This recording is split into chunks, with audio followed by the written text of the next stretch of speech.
Shai is morally, ethically, spiritually, physically, positively, absolutely, undeniably, and reliably dead.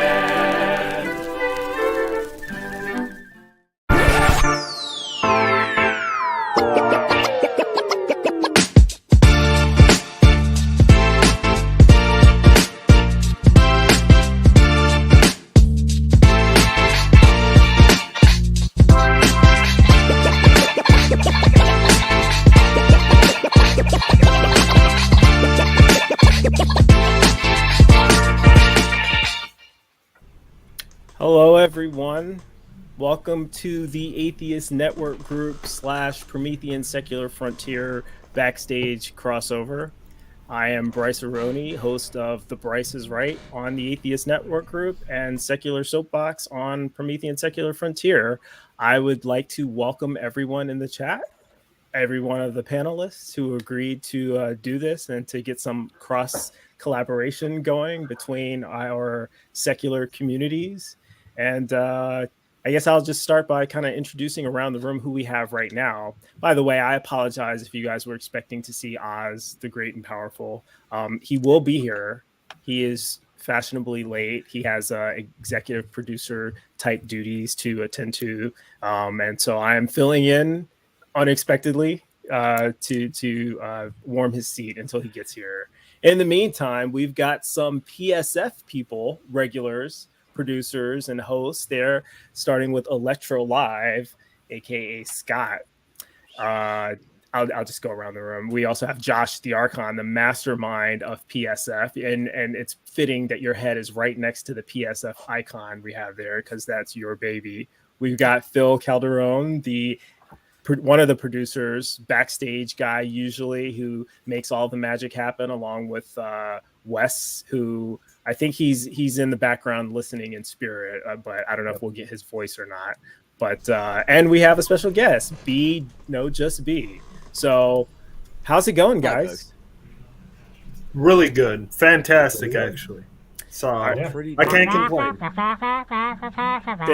There he goes. There's producer Wes in the background. Thank you for joining us as well, producer Wes. So Josh, you have been on Tang before. You were on my show before, I think once. It was way back in the day.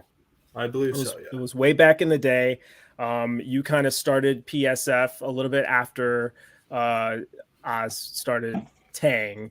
It was Tart before then, but when he was transitioning to Tang, the Atheist Network Group, and the wonderful setup we have now is right around the time, a little bit after that, that I think you came up with Promethean Secular Frontier. So why don't you start and just give people kind of like a refresher of what that is, what you do there, and yeah, for the people who may not be familiar with you. Oh, absolutely. I would love to delve into that. So the Promethean Secular Frontier, or PSF for short, or the abbreviated version of that, is literally based on the education, trying to bring science, philosophy,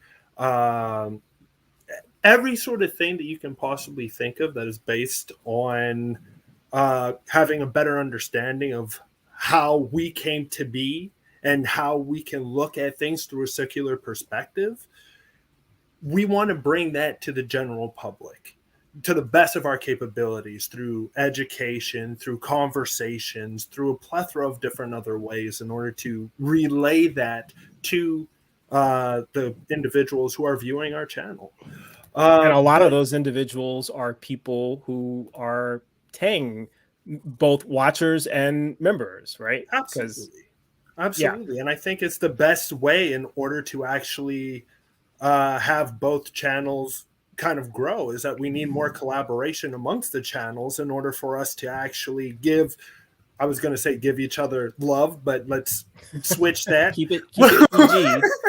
What we want to do is help each other and rise each other up in a way so that we can literally help grow our community, because there's a lot of people who are out on the fringes, who are within really religious areas, and they feel that they are alone within the secularist community. So if we can bring those individuals inside our community and really tackle these questions that these individuals might have, and bring a sense of community to these individuals, I think it would definitely help the community out more, and have it's also safe place for them to be. And Josh, PSF is not just about religion too. That's the other thing, right? Because sometimes people come from religious backgrounds.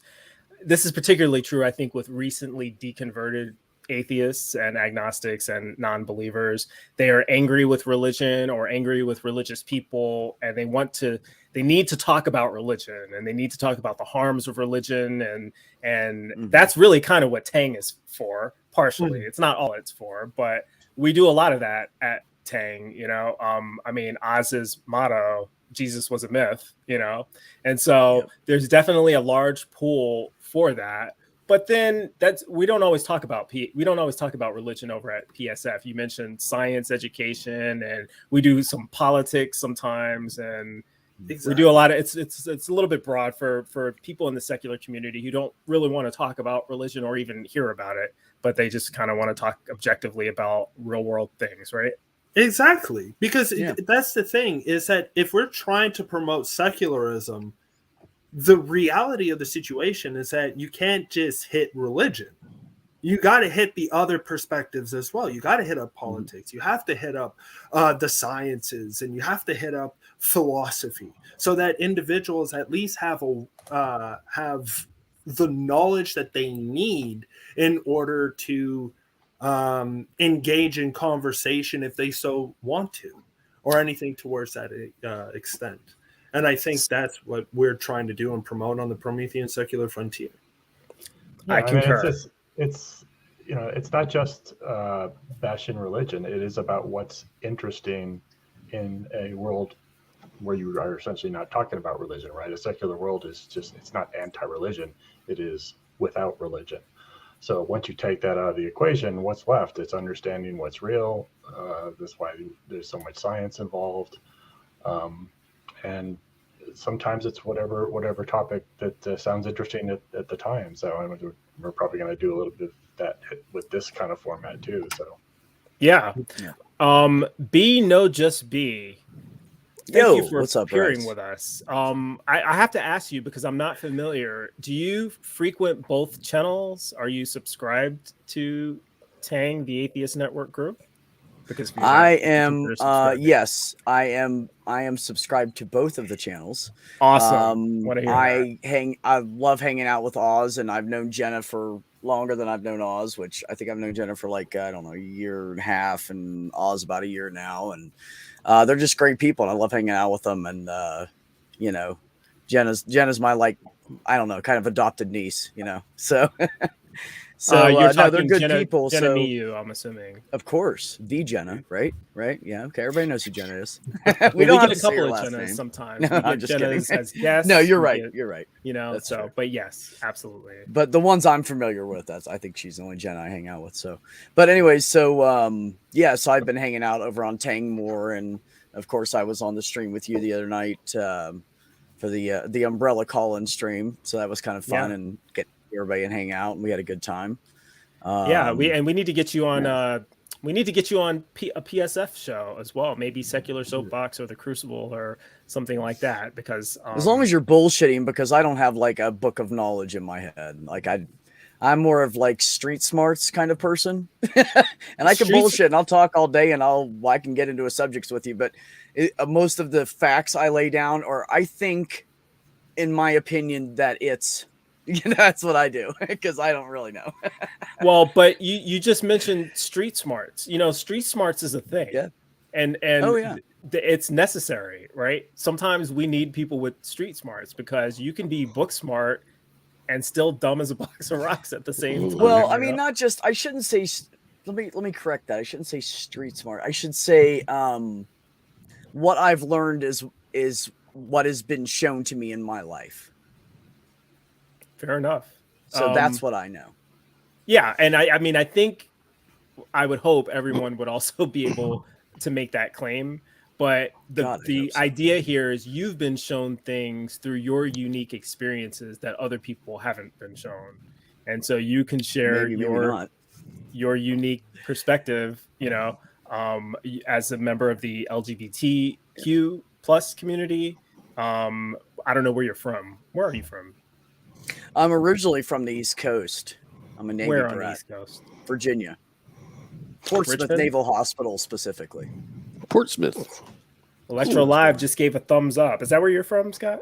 I lived in Richmond, Virginia Oh, did for a you? while. Yeah. Yeah, I resided in Virginia Beach when I was very little, and then my mother moved us onto a farm in the middle of nowhere in West Virginia with like these very rednecky people and kind of, well, not redneck, I shouldn't say that. They weren't mean, hillbilly kind of people, you know, just farmers and simple life kind of folks. And we started walking around going like, "Hey, y'all!" And my mother was like, "Wait, no, wait." No, I have intelligent children, and my children are not going to speak like that. And we were like, "Yes, Mom." I just had to put Polish guy in timeout for 5 minutes. He was flaming the chat with the same message. There are two genders, and I'm perfectly happy to talk about. I just got finished doing a show with Isaiah Diesel on the transgender discussion, literally like 5 minutes before joining this show. So that's fresh in my mind, but I won't tolerate, look, Oz isn't here right now, but I am. And so I'm in control and I don't tolerate disrespect. I don't think he would appreciate it. I don't think any of us appreciate it. We don't need spammers, first of all. Whatever you got to say, do it once. If you do it 6 times in a row, I'm going to put you in timeout. If you do it again after that, I'm going to block you forever. So that's your one warning, right? But if that's your opinion that there are two genders, that's fine. I disagree, but what do you guys feel about that? We might as well just like start a fisticuffs. If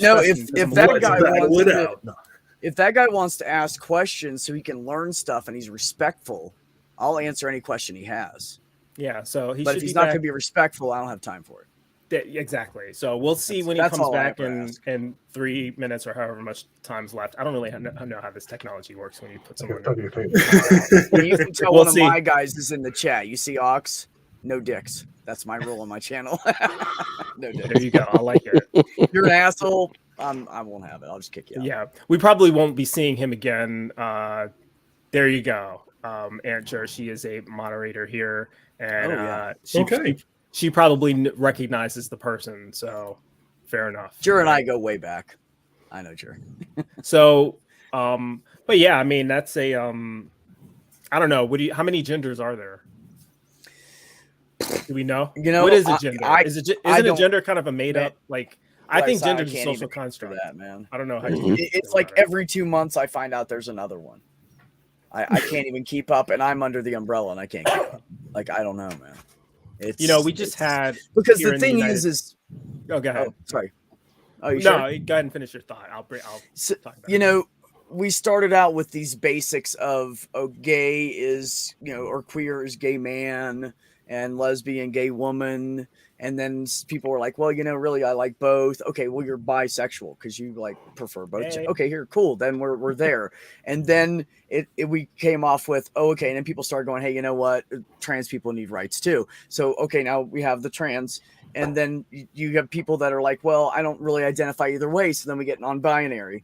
And then you have people that are like, well, I don't know if I necessarily identify either way, but I don't really like to have sex. I'm asexual. I'm ace.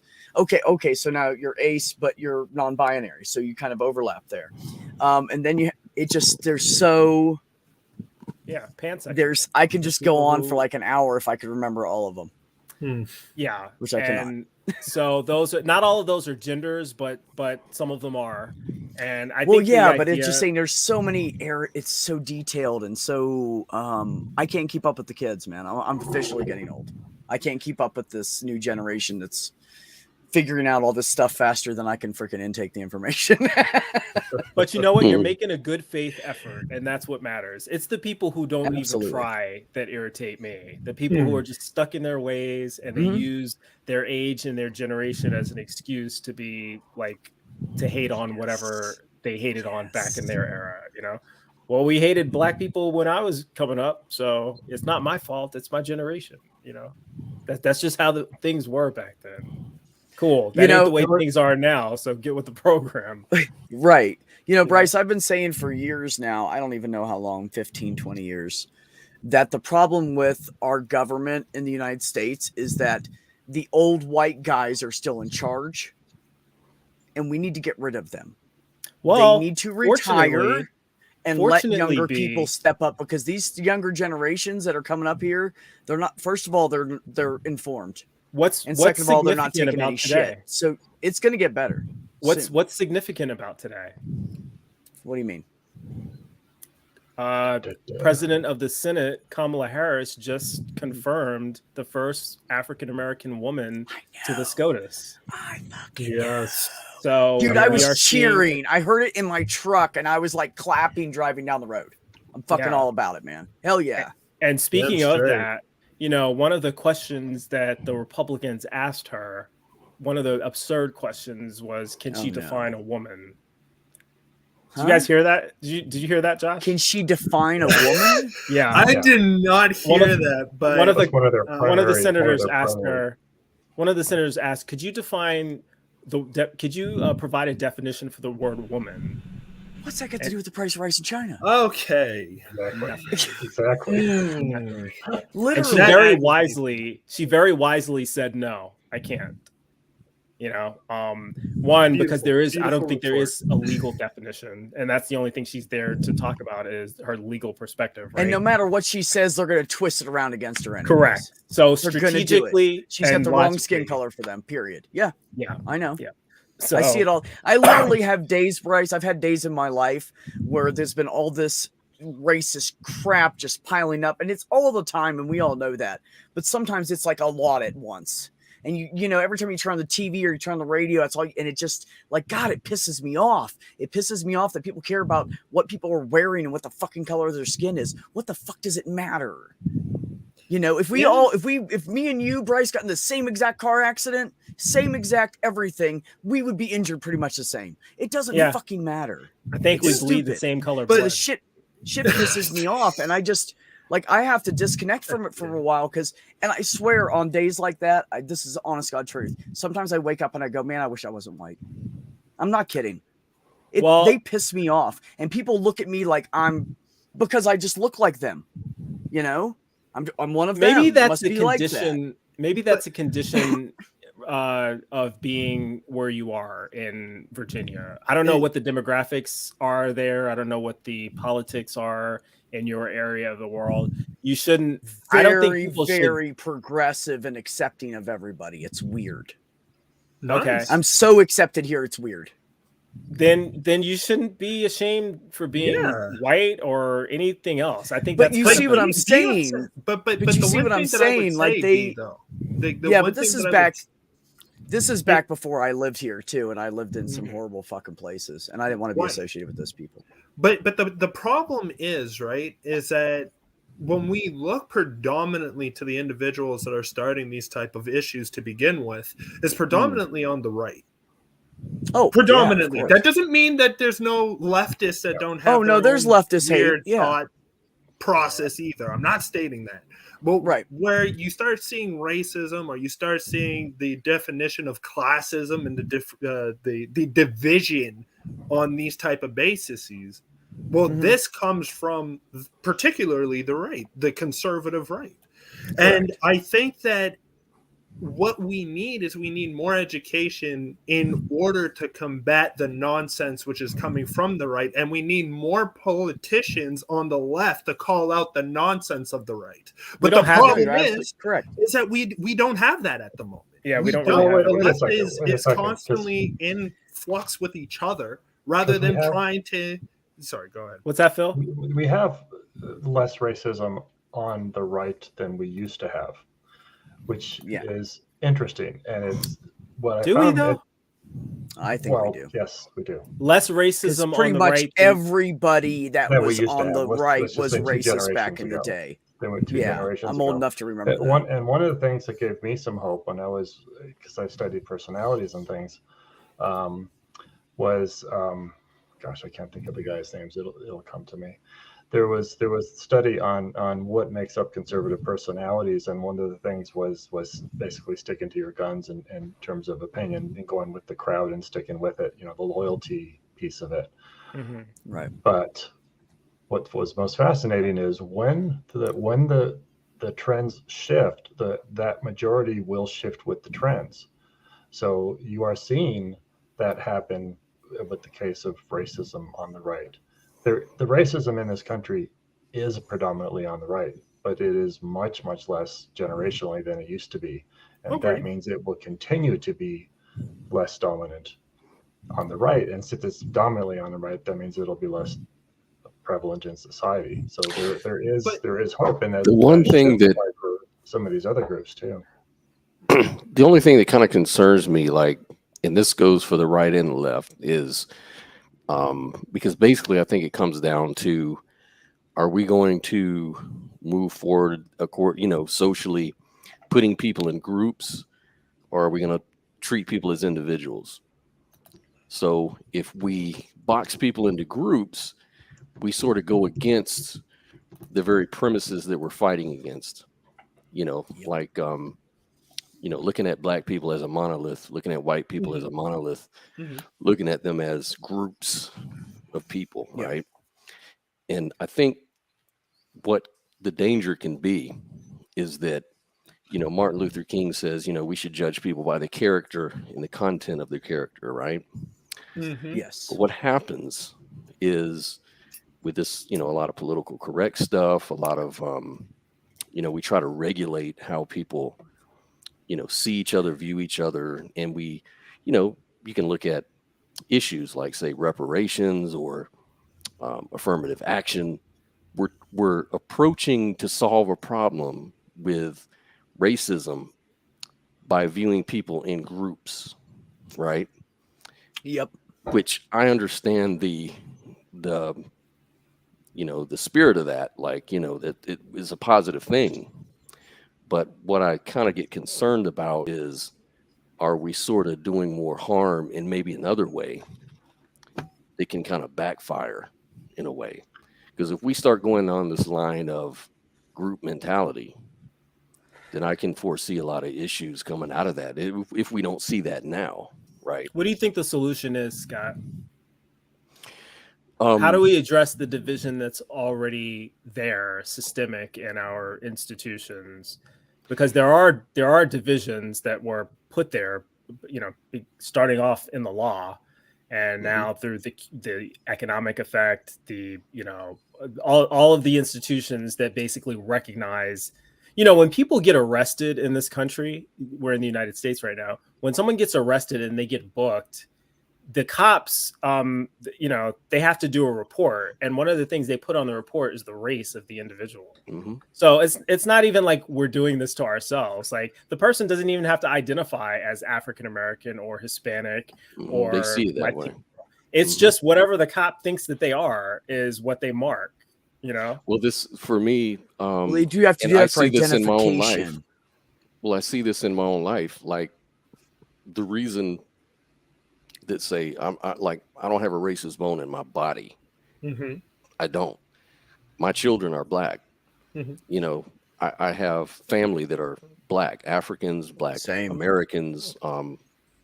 The reason that's the way it is for me as a white person is because of exposure, because of being familiar, that seeing the humanity in people. Like, I really don't, being married to a black woman versus, being married or dating a white woman. At the end of the day, they're just women. The same issues are going to be there. It's just a woman issue, right? It has nothing to do with color, anything like that. That's all. And me and Bryce have talked about that. It's all imaginary. It's a social construct. Absolutely. I will say that in the interest of full transparency and intellectual honesty, I cannot make the same claim about myself that I don't have a racist bone in my body. I think I probably do. I don't know what bone it is. I'm not, I haven't been examined, but I suspect that I have said racist things in the past, and towards all races, actually, including black people, white people, Asian people, I say racist things every now and then. I don't make a habit of it, but every now and then I catch myself about to say some stupid racist thing, and then I wonder, why the hell did I just say that? Am I just saying Hold on? because everyone I have else an is answer saying for it? that. Okay. I have an answer for that. Go ahead, man. I was talking to my therapist. I have a psychotherapist because I have PTSD. So You don't have we to were have a reason discussing- to have a therapist, by the way. No, by thank the you for way, sharing. everybody should have some kind of Everyone a should have a counselor or therapist, social but go worker or on. something. Yeah, go talk to somebody. It's really good for you. And so, oh God, you can't do that to me, Bryce. I'm ADHD, man. Sorry, we were talking about. I said Electro Live said he doesn't have a racist bone in his body. I said I think I may. I got catch it now. myself, you know. So I was telling him, because I was telling him about myself. I was just meeting him and I'm kind of going over childhood stuff and blah, blah, blah. And I told him how my dad was a racist and my mother was the exact opposite and loved everybody. Like until you proved you were an entire asshole. And then she wouldn't say, I don't hate that person because that's a strong word. I dislike them. That's how my mother was. My dad's over here going, well, if you're not rich and white, and if you had to be rich and white both. If you were poor white, you were a white N. And he treated my friends like that. And I told him to screw off one day. And so at 12 years old, I told my father, I literally said, fuck off. Because he was insulting my friends. And he wouldn't even pay attention to my two black friends standing here, just the three white guys that look poor. And I was pissed off. And so I told him to fuck off. And I was supposed to go to his house that weekend. And I walked off and went back and found mom and said, I'm not going. Isn't it amazing how children can recognize what's so obviously wrong and right when adults who are supposed to be the reasoned, educated ones fail so miserably in areas like that? Well, I mean, yeah, and you know the fucked up thing is that's an example right there. It's socially taught, right? Mm-hmm. And I don't know if that's where the social construct concept comes from, but you know the differences between races, if you will, are trivial. I mean, is shape of a nose, a different tint or whatever. In the amount of differences we have with us in our DNA, why is it important that a person has, you know, white hair instead of black hair? I don't understand it. That's the thing that gets me. It's not so much the difference itself. It's how it gets taught into inferior, superior, as opposed to every single group going, my group is the best. Mm-hmm. There's Go ahead, Scott. So hold on. Scott wanted to say something really quick. I know, but I was trying to finish that point. Go ahead. Okay, go right ahead. Go ahead. Okay, so real quick, the point is that my father said racist things my entire childhood. And he said, look, when you hear a voice in your head that's telling you something or saying something racist, and it's your voice, it's not really your voice. When things are repeated in your head, it sounds like it's your voice, but it's really your dad. So separate that and understand that it's not that there's something wrong. Because I was like, oh my God, I have these thoughts sometimes. It's fucking horrible. You know, and I have some racist thought go through my head. I'm like, where the fuck did that come from? Like the first person I ever had sex with was black. I am not a racist. Where is this shit coming from? And he said, no, it's your parents. It's other things you've heard in your life. And it just replays in your head, but it sounds like it's your own voice. He's like, it's not you. You just have to get rid of that shit. You got to work on pushing that away till you get rid of it, because those people were just such a big influence on your life. He's like, it doesn't reflect on you. Yeah. And oh my God, he's brilliant. I'm learning so much. I'm going to be a fucking psychotherapist when I'm done. I'm just asking him stuff and gleaming information about the brain. It's amazing. Shit. For me, it seems intuitively logical, everything that you just said. And I think I was going to even follow up by saying, I think I get it from people around me who say things like that without even thinking about why they've said it, you know? Because if I sit down and have a conversation with most of the circle of friends that I keep anyway, I wouldn't hang out with them if they were racist, you know? And if I sat down and had a conversation with them about race, they would be the first people to condemn all of the people that we're talking about, you know? And they're the first people to call out racism, just like we're doing now. But occasionally say racist, you know, jokes. It's a joke. It's meant to be humorous. There are humorous stereotypes about every demographic, you know. Yeah. But are they all true? No. Are some but of the problem true? is they're all based on stereotypes. They're not based on facts. They're based on gossip and rumors and bullshit. That's why I don't like it. Well, here's the thought that I was going to go with. It kind of goes along with what Just Be said, right? It actually goes deeper though than just your father's voice. Your father's voice came from somewhere, and and actually what I've kind of been researching this subject lately, and what I've come to realize is that there's this thing called cracker culture that formed in slave days, called cracker culture. And crackers were a specific demographic of white people that lived in the deep South, and they were sort of like outcasts. They were outcasts. Aren't they the slave owners? No, they weren't slave I thought owners. the term cracker came from cracking the whip. That's what I've been told all my life. No, cracker culture and rednecks, it goes along with that too, came from New England, where they settled in the South. These people had a culture of, misogyny, being drunks, speaking a certain way, certain language that they use, like the word y'all. These sort of language kind of translated when they came to the South, and it stuck with them. And so these people were poor. They were sort of like outcasts in societies, right? And, as they moved into the North and they kind of dispersed along, and they were right there aside with African Americans, like newly freed slaves and things like that. And they sort of borrowed that culture, or they sort of interchanged their culture. And so you see a lot of the same sort of behavior, with ex-slaves as they went off into the urban, centers in the 20th century and on up. And what the history tells us is that a lot of those cultural things that we associate with Black people actually came from cracker culture. And that's kind of where it comes from, which is really interesting because a lot of people like to associate, Black people not being entrepreneurial, Black people being lazy, Black people being speaking broken English. All of these things actually originated with white people. That's the ironic thing about it. Look at Scott dropping some knowledge on us. I didn't know that. Right? I had no idea it was like that. And they, I went and they traced the history all the way back to, and it is so deep and so interesting. So just you learn something new every day. I consider myself a reasonably educated man, but I didn't know that, Scott. So thank you for sharing that with us. Absolutely. Yeah, it makes me want to go read a book on that now. Yeah, it's interesting. I wonder what it almost seems like it's worth having a discussion with Cynthia about. Maybe we can get together and plan that out for a future show on either show. Look at that. We've got Pat, another big brain in the house. Big. Speaking of knowledge, Professor Pat. Same, Pat. Same. You're using the term professor very loosely, but okay. You're more of a professor than I am. So, how you doing, bud? I'm good. Thanks for having me.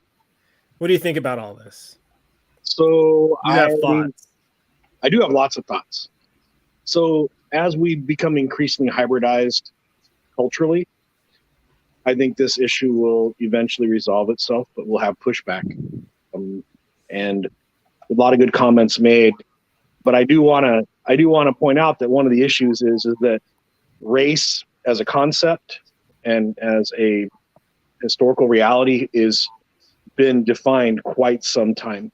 And we should also realize that removing these cultural concepts is going to take a lot of effort. It's sometimes simply referring to it as a construct. I made a comment in the chat that kind of minimizes how big an issue this actually is.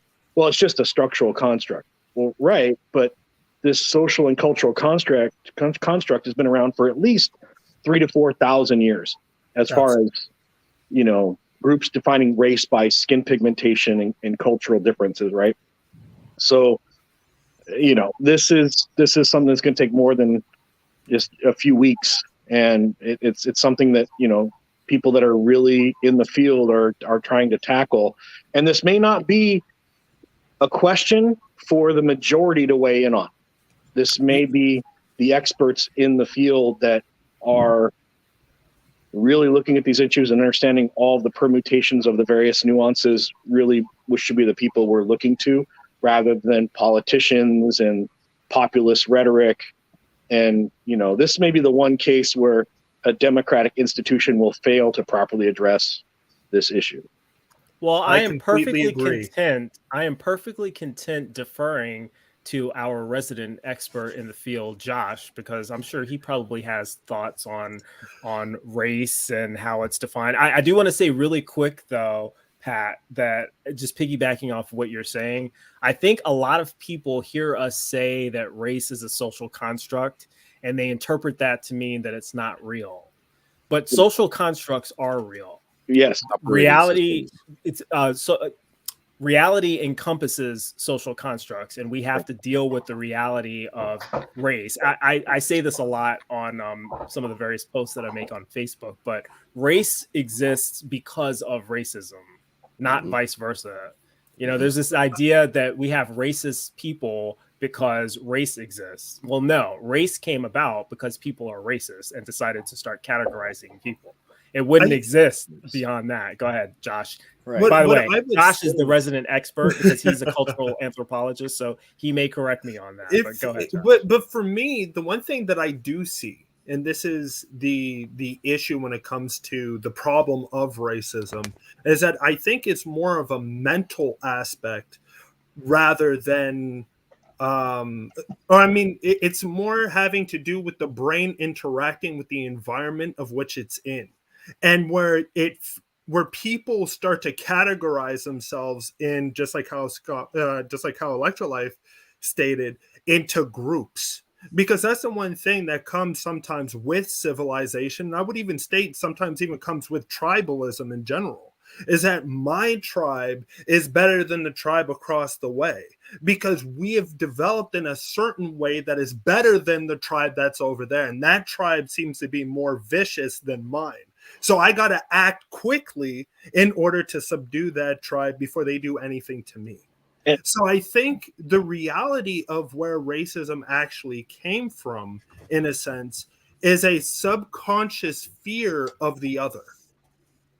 So when we really delve into it, it's not necessarily that people have created this into a social construct, is that we subconsciously have looked at the other as being a potential threat or being a threat. And henceforth, that's where racism actually comes from, is that threat angle, in my opinion, at least. Yeah. And Josh, I think you would agree that tribalism really is an extension of small group, collective, familial groups. Like starts at family, the extended family unit, clannish structure, if you want to call it that. But, all that becoming, quote unquote, civilized did for us is make us sedentary and extend this identification of same, right? Exactly. I couldn't have said it any better. Like that is, you hit it right. You hit the head right on the nail. It didn't change. It just grew with the populace. And that's where the issue lies.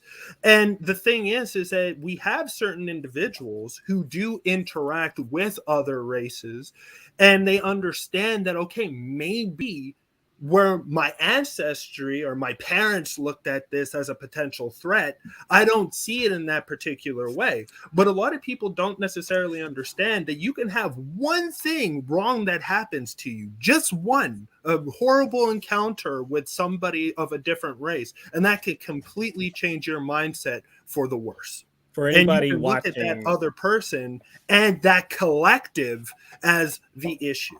For anybody watching this stream right now, anybody participating in the chat or whatever, we have basically turned this portion into an episode of The Crucible or Secular Soapbox.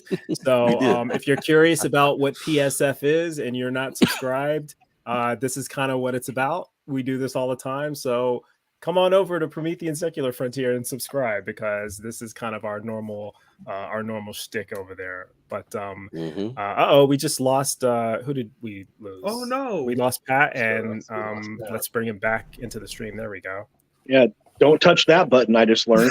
I Like do I want to said. bring up that, No, but aside this from the definitions of race and social, it's one thing to define those as should we define it this way or that way, or not define it this way or that way. We do have to look at the long-term effects, right? I mean, obviously in the United States, post-Civil War, Black people were free, but then they couldn't own land and they certainly couldn't vote. Post-World War II, when everybody was given a home loan, there was major discrimination against Black families, and that was the modern basis for a lot of the differences in socioeconomic leveling that we have now. So you do have to get into the critical race theory, frankly, and I think it's a shame, and we're going to dig ourselves in deeper in these next few years because the right is really starting to push, especially at the level of local elections, to win races on the basis of critical race theory, and other fake manufactured culture war bullshit, because that's the only thing that they can talk about. They waste so much time talking about stupid things like, should we be teaching critical race theory, or what's the definition of a woman, or but this is stuff. This become a wedge issue. This is a wedge issue. So you can put all that other stuff aside. It's just like abortion is a wedge issue. So yeah. I mean, I think that they spend so much time talking about stuff that really shouldn't matter as much, that most people don't care about until they hear others screaming about it. That's when they become invested in it. Critical race theory, no one even knew what that was except people who had taken the class in college before the right started lying and saying that they're teaching it to children. No one knew what it was before then, and now all they know is that it's teaching white people to hate being white as children, which is obviously not what it is, but they've just created a fake thing to be against because they don't have any positions. They're complete failures of leadership. But that's the thing though. And then Scott, I will. Yeah, sorry. I mean, Lecture Live. I would definitely give you the thing. I just want to just say one thing. I think these particular individuals who are using this, it's not that they're using it as a failure, or it's not that they're failing.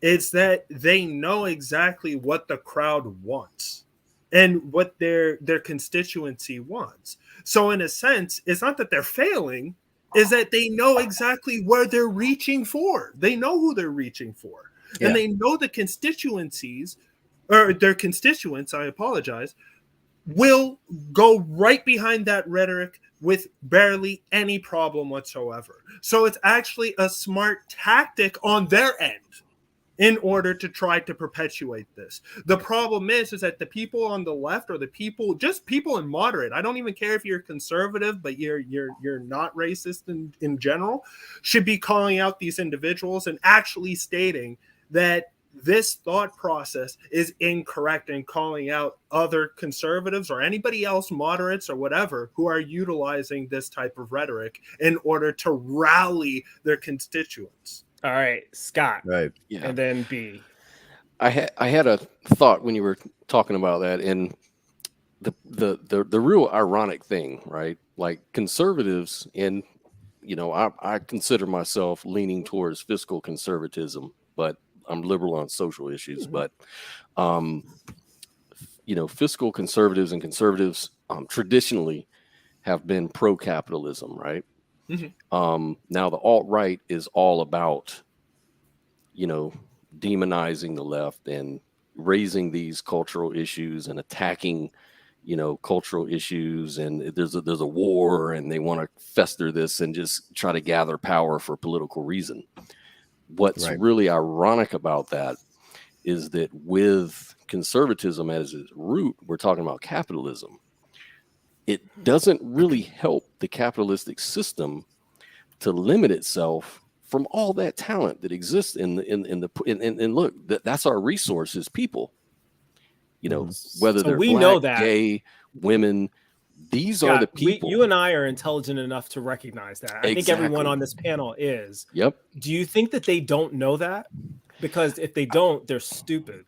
They really? don't care. They don't care because they're in it for their own power. I think they're just trying to win votes and win a platform, and that's what they're in it for. They don't really care about that. So they're the danger. They're just a cancer. Mr.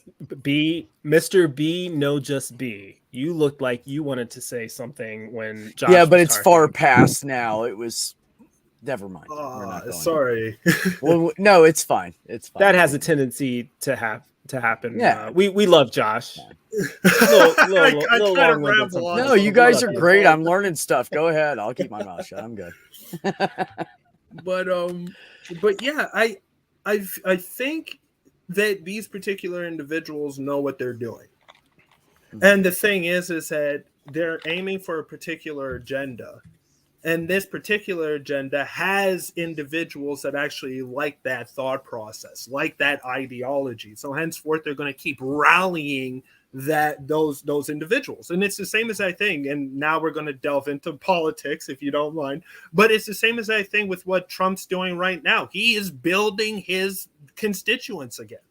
Because he knows that the more mess ups that Biden has on his hands, and literally everybody else that's in the Democratic Party at the moment doesn't have that weight that sadly Trump has on the conservatives, on the Republican side.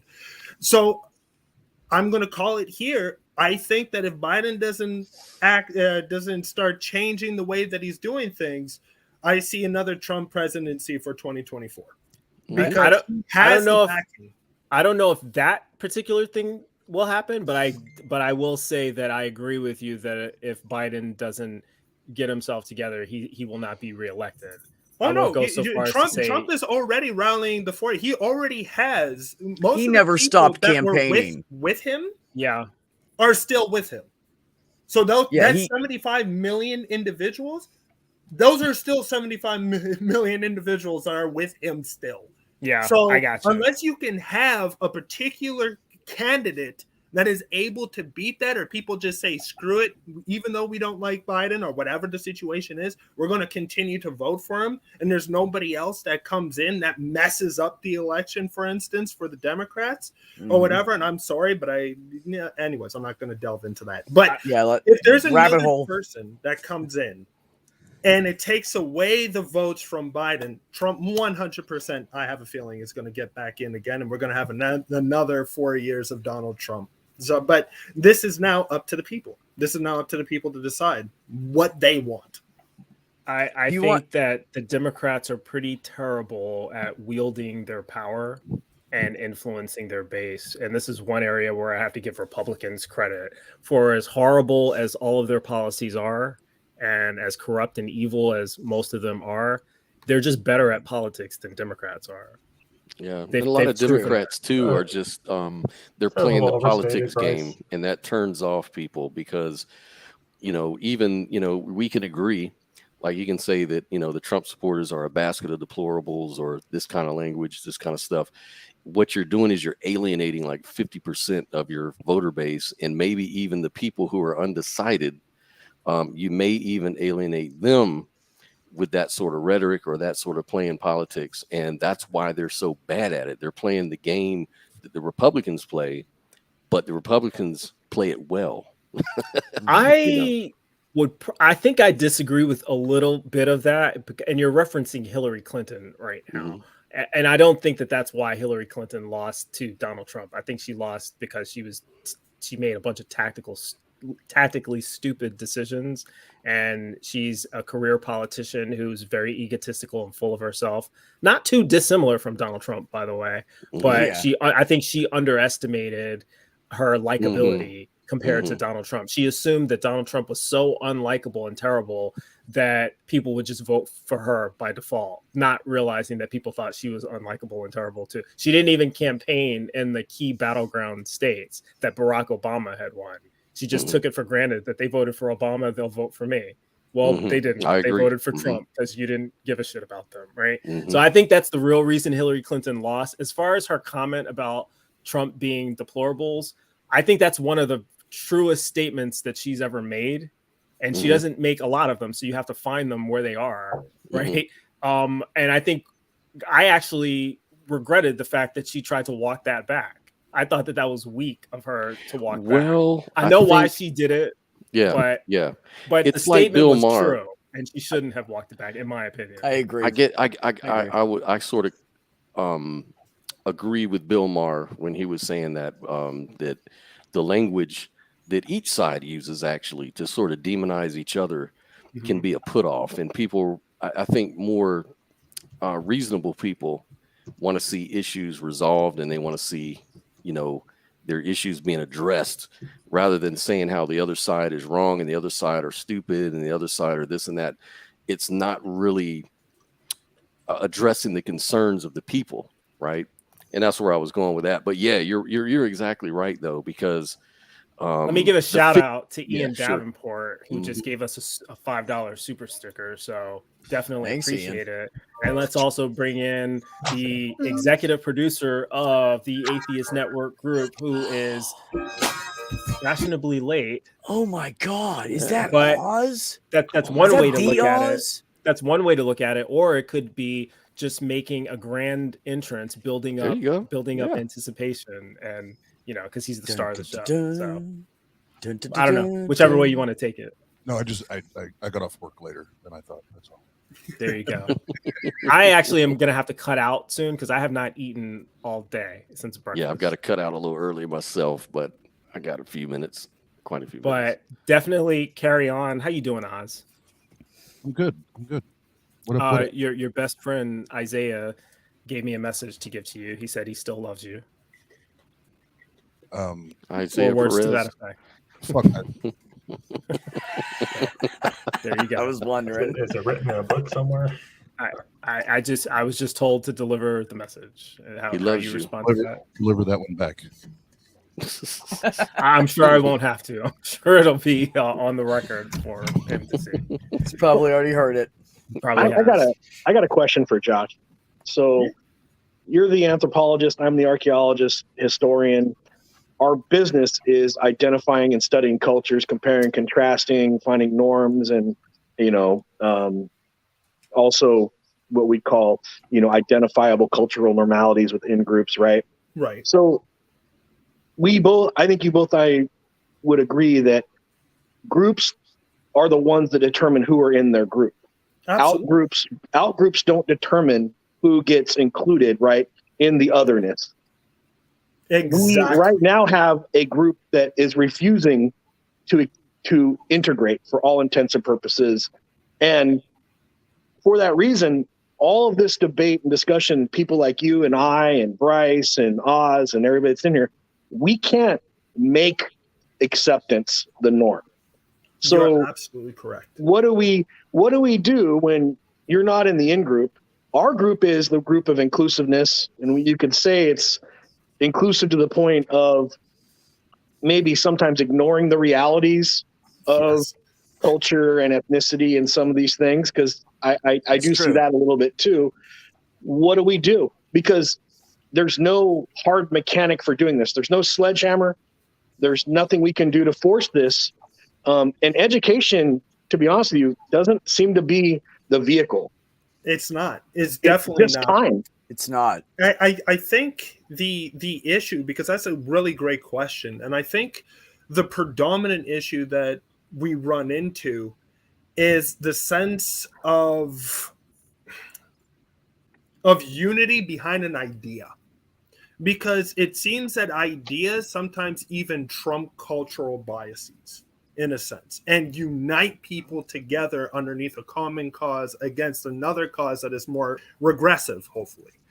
So if that is the case, then I would say that any particular group that anybody is trying to make, it's not necessarily needs to be inclusive, because you can have inclusivity, but then you can have somebody try to mess up that inclusivity automatically based on the actions that they do, give them group a horrible name because they've done deplorable things or whatever. Or you can try to create an idea that rallies people to the banner itself.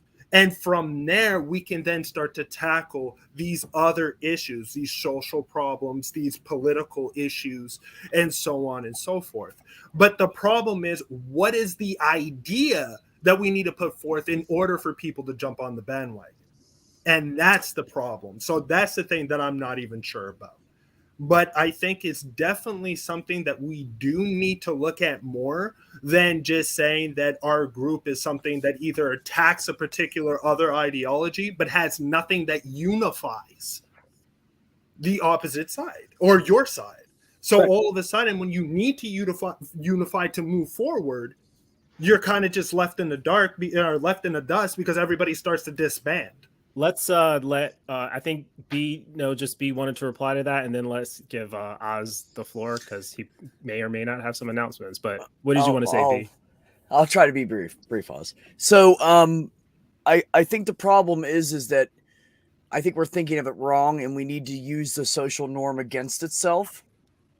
And by that, I mean this. Everybody has their cliques. There's different, like you'll see a bunch of rich white people hanging out together, and you'll see a bunch of rich black people hanging out together, a bunch of rich Asian people, and the poor people, people are used to their own kind. They're comfortable with their own kind. So I think the only way to do it is infiltrate that group and get one person convinced that Black people aren't bad or trans people aren't perverts and we're not going to marry goats or whatever. If you can get word of mouth, man, word of mouth is what people listen to. They believe their friends. They're not going to believe anything on that TV that they don't already believe, but they'll believe their friends. They'll believe kind of hard to get. I don't think Isaiah would agree. I'm telling you that. It's kind of hard to get some of these people out of their in groups where they live, like in those very isolated. That's why especially, I said infiltrate. Yeah, it's literally what we need. Hey, we have to be willing to infiltrate church. Are you guys willing to go into these churches and tell them that? What's the expression, Oz? Faith is bullshit. Jesus is a myth. That's one. Yeah, I was going to go with Jesus is a myth, but I got you, bro. You guys are going in the wrong direction with this. I mean, infiltration is a very strong word, but it's not about. I wasn't talking about a military maneuver. I was just saying. I was being sarcastic and exaggerating. But think about what Oz just said about, or Bryce just said about going into a church. I used to be in a religious interfaith group as an atheist. So, and every week we would go to a different church, and then one week it was my turn, and we invited them to Starbucks and had a discussion. It is not about infiltrating them and telling them they're wrong, at least not in that format. It is about what's the opposite of infiltrating? Getting yourself exposed. It's normalizing what you have that is not abnormal. That's not. I wasn't saying. I think you took what I was saying. I wasn't saying that to. Right. That's not how. I may have too. Then I apologize about that. I was talking about like having a discussion with somebody to getting to the point where they realize it's not a bad thing anymore, and then that person cares. You can't walk into a church and talk to people; it's too extreme. You got to find people close to the fringe that will be open to it, and you find those people. Those are the people that are going to spread it in the right direction. I do have to bow out of this, guys, but I will continue to watch as soon as I microwave a dinner downstairs. I have to go in a minute myself. I got to seeing what you guys have to say on a variety of these subjects. But Oz, take the lead on your show, and I had a good time. Thanks, Bryce. Later, Bryce. Thanks. Have a great one, Bryce. Thanks. Have a good one. Yeah, I don't necessarily have to take the lead, but I do want to jump in there because. I can respect that maybe that your position was misunderstood, but I'm going to play devil's advocate because this is part of I think the ongoing questioning of how we should address or go after or attack or approach, whatever word you want to use, how we should do this, because having the call them like SE style Socratic method style conversations, although they are impactful, and I know that because I love using those tools. I think there are certain groups of, and we'll just use Christians because I'm in America. That's what I'm surrounded by. There are a group of them that it doesn't matter. You can SE and Socratic method the fuck out of them. It doesn't matter. It doesn't matter, because even if you show them that their methodology and their approach is flawed or even unreliable altogether, they still believe it because it makes them feel good, right? And it makes them happy. But we also know that those beliefs, they influence or impact behavior and how they treat others and how they approach society and how they approach culture. At what point, and that's what I'm saying, I'm playing devil's advocate here when I ask this question. At what point is it, okay, I've tried this approach. We now have to be a little more, may I say, aggressive, and be a little more pointed in how we, how we address this. And like, okay, we've tried to be nice, and we've tried to take this this approach to it, but you're not getting it. And this belief or this idea or bad belief or bad idea is causing other people pain. It's causing other people hurt. Where do we draw the line where it's like, okay, we're taking the gloves off, we're going to be nice? Right. I think the issue isn't that you should be more harsh or you should be less harsh or anything towards that extent. I think where the issue comes is that you got to hit it on a multi-pronged. Okay, now it's going to sound a little more militaristic, but but a multi-pronged. Everybody, in a sense, I started something. So, right, you started. Did something not great. mean that at all. Everybody's taking it like. See, you're a violent person, B. So I know, man. It's who I am. I just live for it every day. Exactly. But what you want to do is that you want to build up your own side first. If your own side is shit, you're not going to get anywhere. You got to build up your own side. You got to make your side seem the more acceptable side, in a sense. Well, see, the reason I say but if you look through culture, why do you think cultures change over time? Because they see a better way that they then slowly but surely start to move towards, a better idea that they move towards. Don't get me wrong. Sometimes the idea can be forcibly removed from individuals. If we look at Christianity and paganism, for instance, we actually see that there was more of a force towards the eradication of paganism than there was necessarily people just saying, you know what, I'm going to just join onto this side. I'm not saying that people didn't do that, obviously. Like, there were people who did do that. But we kind of see like the counterbalance on both ends. There were certain people that saw that Christianity to them was a better option.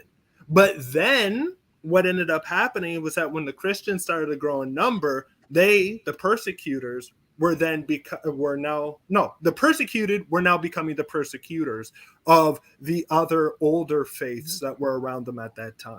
So the thing, and I'm not saying we got to follow that model. I'm not saying that at all. But what I am saying is that we got to hit the issue in a multiple pronged way. That at first, what I always state is you got to hit the individuals that have the followers. That's the first thing, because a lot of the followers follow these particular people and they raise them on a pedestal. So if you're only tackling the people, sorry to say, the pawns at the bottom, obviously nobody's really going to care. You're just going to probably change a couple of people's minds. So you're saying hack the operating system. Exactly. You hit the individuals that really do bring in the adherence. And if you are able to do that, what it happens is that these individuals start to be discredited. Individuals slowly start to leave from their groups, and then you can have a nicer way in order to go and try to help those other individuals that have left the group but now feel lost or whatever. And you have other people who are more nicer or more welcoming or whatever the situation is that come and care for these individuals and say, look at our side compared to the side that you were on, and look at what we're able to bring, what the other side wasn't. But Josh, in America anyway, when it comes to Christianity, that's been done, I don't know how many times, where the leader of this, we can call it a cult, or these ridiculous pastors and preachers and everything, they get exposed for like all kinds of shit, whether it's being unfaithful to their wives or child abuse, child molestation, whatever. And sometimes even get convicted of it, right? And guess what the people do? They don't leave. They go right back to the individual. Absolutely, They give them more money. But the one thing is, and this is why I like to bring up where I've said this multiple times in the PSF conversations, but look at the time. Now, don't get me wrong. I'm not condoning these individuals, but I'm just saying, look at what happened when you had the 4 horsemen of the apocalypse, as they were called, Dawkins, Hitchens, Sam Harris, and Michael Sherman, Daniel yes. Dennett. Mm-hmm. Look at how many atheists came out from these individuals that just started to attack the arguments, attack the problems of these churches. And we actually started to see atheists rise up in number and everything like that because of these actual things. There was an insurgent of atheists at that point. But I think we're doing some equivocating there, because I would argue that yes, that was an influence and impact, but this thing we call Google has been a huge difference maker for those that no longer believe, because they can research and dig into these things all by themselves without needing a pastor, an instructor, a figure. They can go and read these things for their own. So now when someone and I do agree that the 4 horsemen 100% made an impact. I'm not taking anything. But what can happen now is they can take what pastor says. Here's what pastor says, right? Take that. Then we can take what any one of the 4 horsemen or all of them say, and now we can start to compare and contrast how reliable and how much we can depend on their quote unquote argument. I think that is the biggest. Not to get into research tools and all that right now, but we also have to realize that, because I know at least I think most of us here, we didn't have Google when we were growing up. Hey, Oz, do you think music is influential in culture? Absolutely, big time. Yeah. So do you think that message in music would have a big impact? Absolutely. I do too. I have a bit of an issue there. Okay. Well, go ahead. Because you are right, is that music has a huge influence on culture, but at the same exact time, it needs to reach the individuals who want to listen to it in the first place. If it's not reaching, if people hear something that they don't like and they just turn it off, well, you're not reaching that individual. That person is just automatically blocking it from their mind. So again, what you want to do, which I constantly say, is that you need to build up your side first, so that your side has some fundamental basis. If somebody attacks it with arguments, you're able to block that, counter hit, and then say, no, we actually have something an example. Is more solid. But the problem is that at the moment, we don't have that. Here's a real life example of something that happened back in the late 80s. There was this group that decided to be kind of a joke group. They didn't even take themselves serious. Rhinoceros Party? Nope. These guys started an entire movement that changed the culture, probably for the worse. And that group was called NWA. This group thought they were a joke group. They were just clowns. They weren't even from the hood. They weren't in that life, except for maybe one member, Easy. But that group, just by coming up with this song, turned people, a whole entire generation of kids coming up, wanting to be thugs, wanting to be gangsters, wanting to glamorize that street life. And that wasn't that. And they came up just in a matter of 5-10 years, the entire culture changed. So that's the power I think that music has. And I just hope that it can be done in a more positive way. And if Scott, if I can follow up on that, little 2-piece and a biscuit on that one. The thought that we attack the arguments, Josh, and maybe if I'm misunderstanding this, you can give me please delve in a more clear definition of what you mean there. But like I think about my brother and sister-in-law, or my mom before she passed, or my stepdad, like they don't have an argument because it's faith.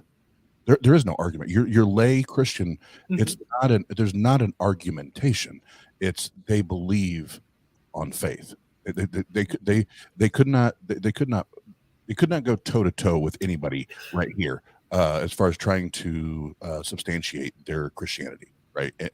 But they can take the philosophical approach, though. And I think that's where we start to run into issues when it does come onto the religious angle or the faith-based angle, is because they know how to tackle certain questions better when it's philosophically put.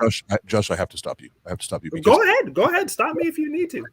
I don't know how many like day-to-day like lay Christian people that you may or may not talk to, but they don't even know, like, when they think philosophy, they don't even think religion. They think it's some well, I'm talking about the other individuals. I'm not talking about the lay Christian. If we're talking about lay Christians and it's not based on philosophy, you're absolutely right. It's based on faith. But that's the thing that is the most strongest within them, is their faith. But the thing is that faith can be shaken or shooken, or whatever you wish to state, by either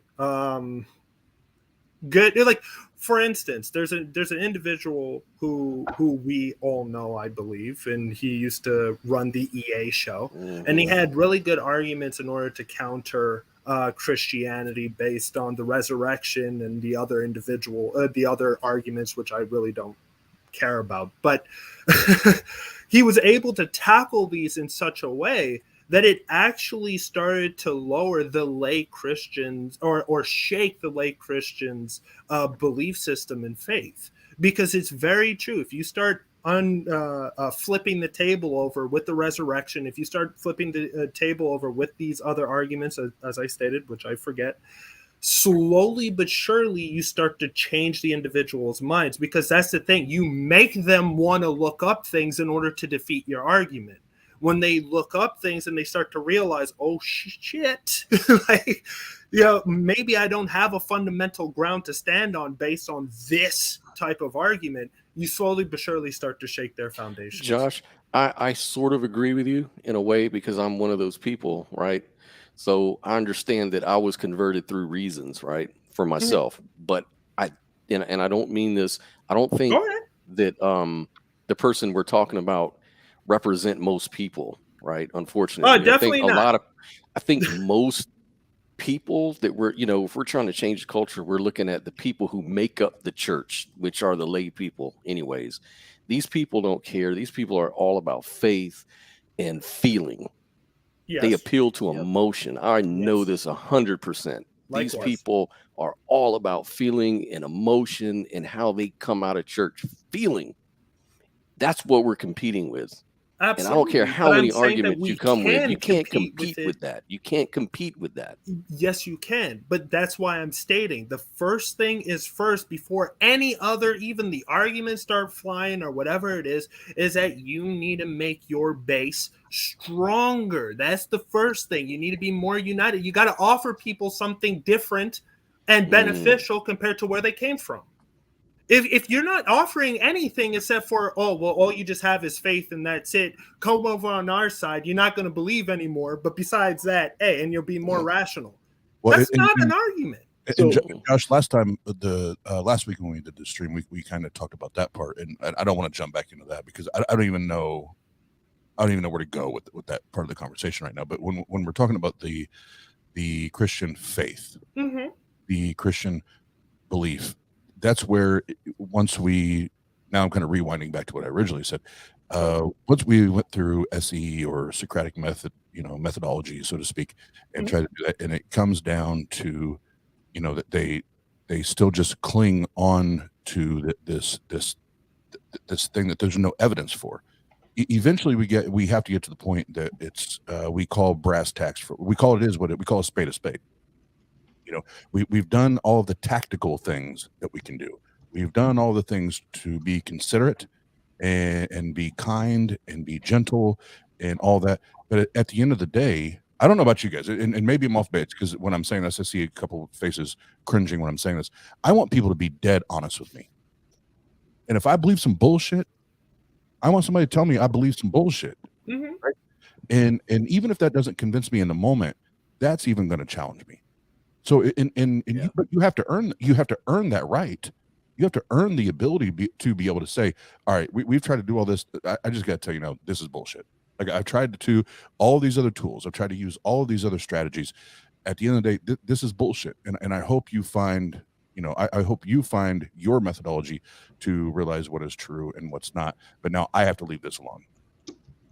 And I think that's the biggest thing is learning to walk away from it and leaving alone, and not, even damaging your own mental health, your own anxiety, by trying to continue to have these conversations over and over and over again with the same people. So I want to get in. I'm going to say something a little controversial. And for my atheist colleagues out there, let me finish.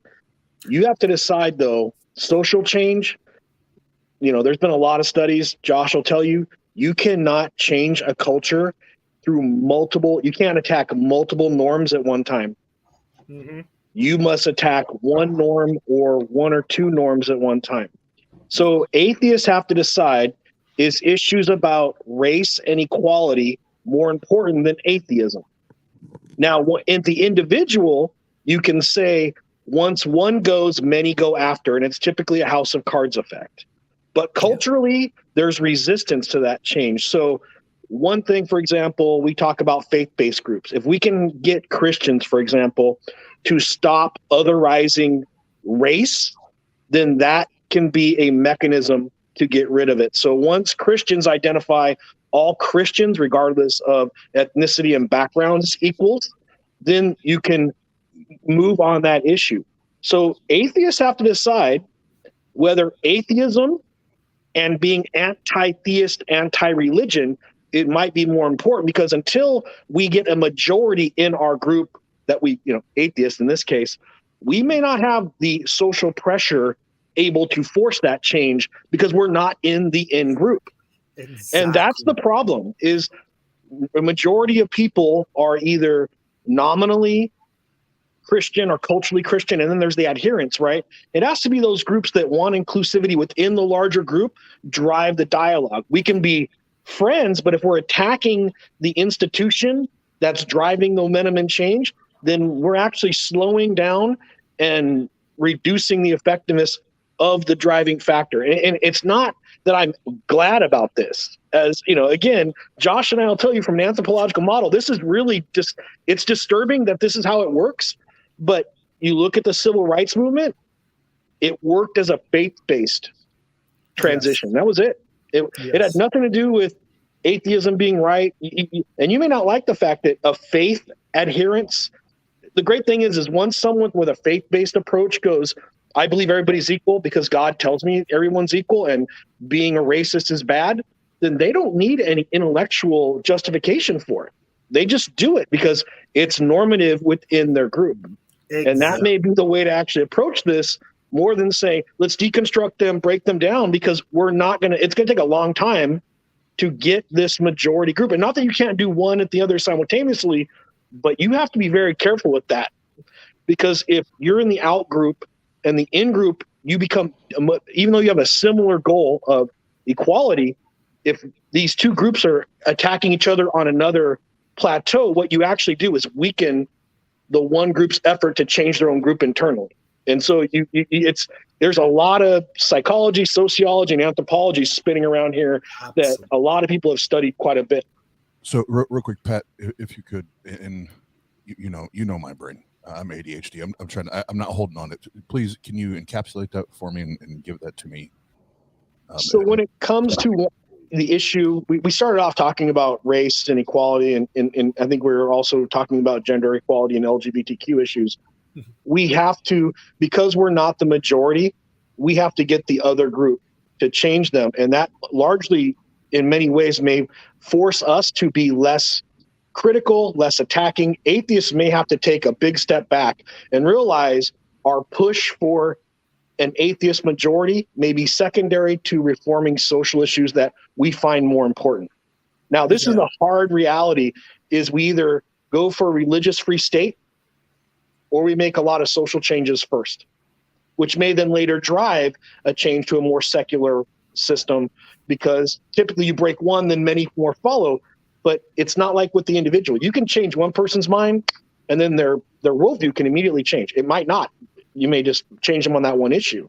But society, culturally, it's a much more rigid lattice to change, and it takes the in-group changing someone identified in the in-group rather than someone from the out-group, particularly if you're seen as attacking that in-group. I got to jump in here because there's something that's being missed. There's conflation going on, which is problematic because we will be criticized for this from the other side. This, for atheists, to say that atheists want cultural change to be pro-LGBT, for example, or whatever your social issue is, that's not where it comes from.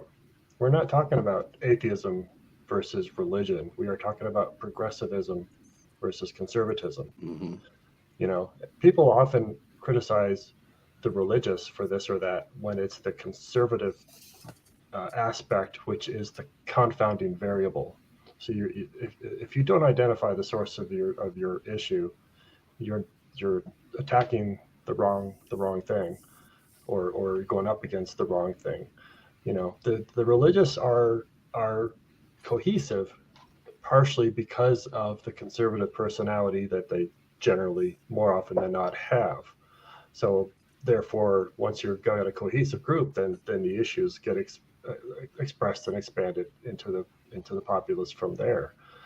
So, you know, look at a progressive religious person versus a conservative religious person. The difference is basically they are progressive on the social issues, right? So this is, you know, to say that atheists need to do this is problematic, because then you are inviting the religious side to be anti-atheist, where that's not where the issue opinion comes from. It's not from the atheism. But I think what Pat is stating, and that's why I absolutely agree with what Pat is actually stating, is that you have to grow the numbers and kind of forget about certain other aspects, because it's true, you can't hit multiple issues at once. It's just not possible for a group to do that. So you have to either focus on one thing or another thing. So it's either let's grow the anti-theist, anti-religious section, or we focus on, you know what, we'll work alongside the progressives, and from there, the progressive theists, and from there really start to change the way, or not change the way, but start adding more secular value to the larger group in general, in a sense, Yeah, Josh, in order if it's to not make a the secular, changes.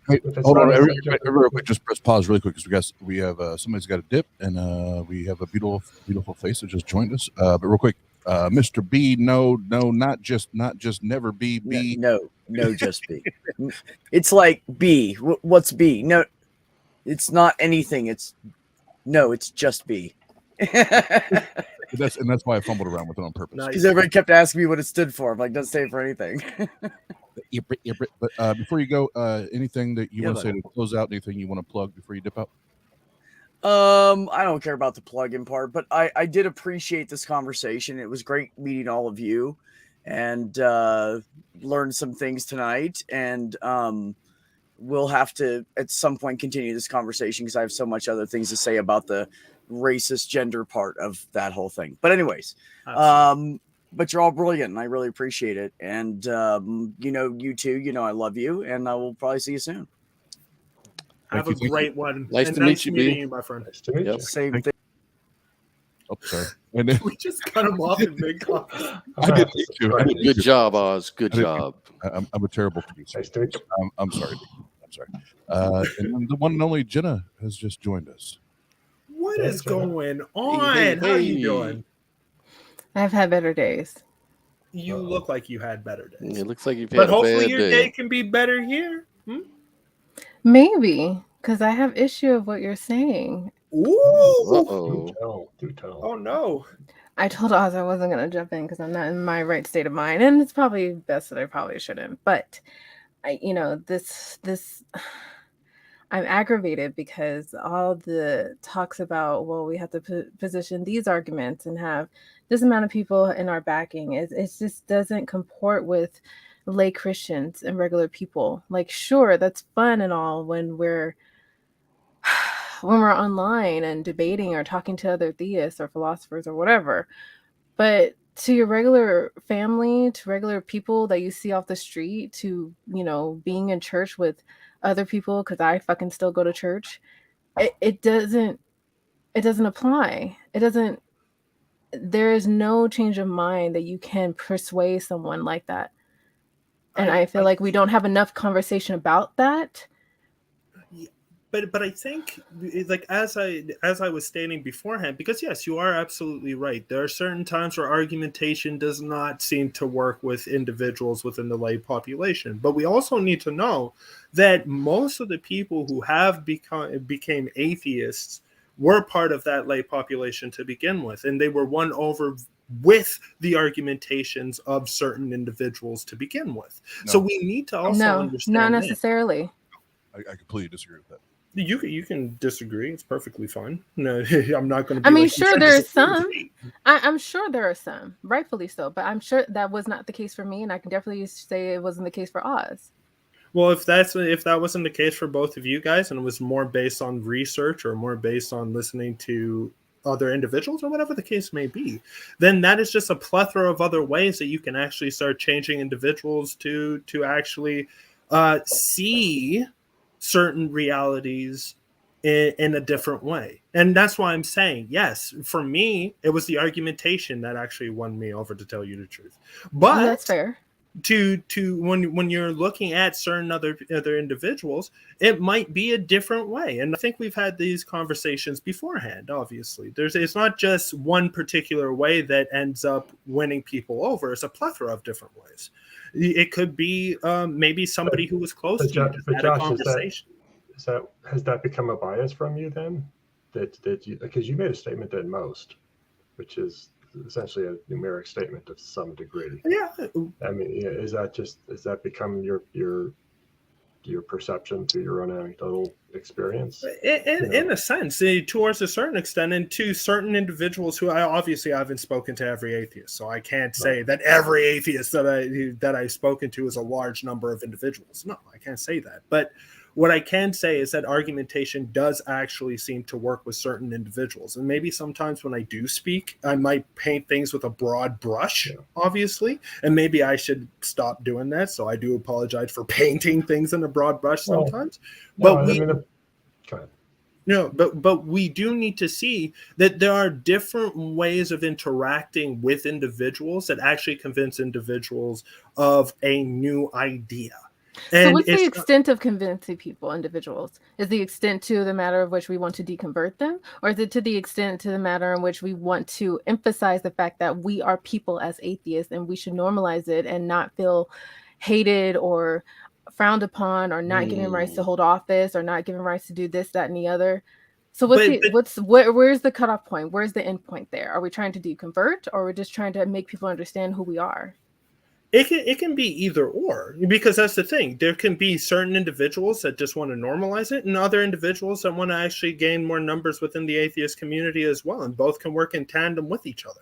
It doesn't need to be one or the other. They both can actually work in order to aim for the same goal. Okay, so let's do this. In our Discord, I just want to add, Josh, one thing difference is one is antagonistic, one isn't. Right. Absolutely. That is the issue.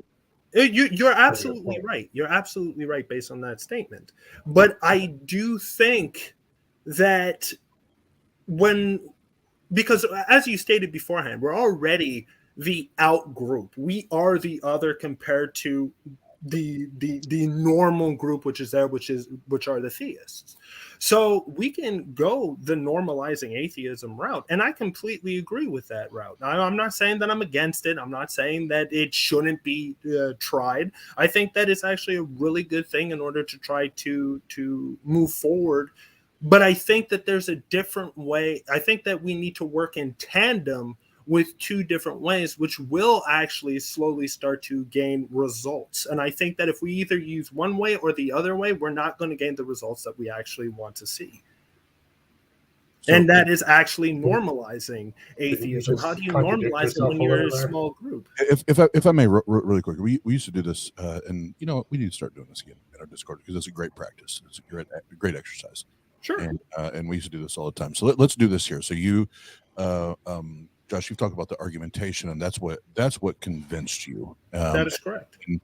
And we've talked about the lay. Oh, hold on, everybody, get a drink. Shit! I don't have a drink.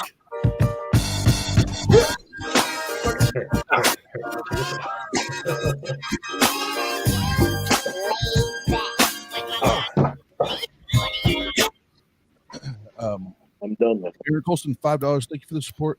There can be lots of answers to one question, and they can all be helpful. I agree. I don't disagree with that. And Josh, going back to that, if we can do a little exercise or mental exercise, so to speak. So I'm your lay Christian, which is what I, you know. Now, don't get me wrong. I'd taken Bible classes and all that, but it was all based on faith. Mm-hmm. Like even the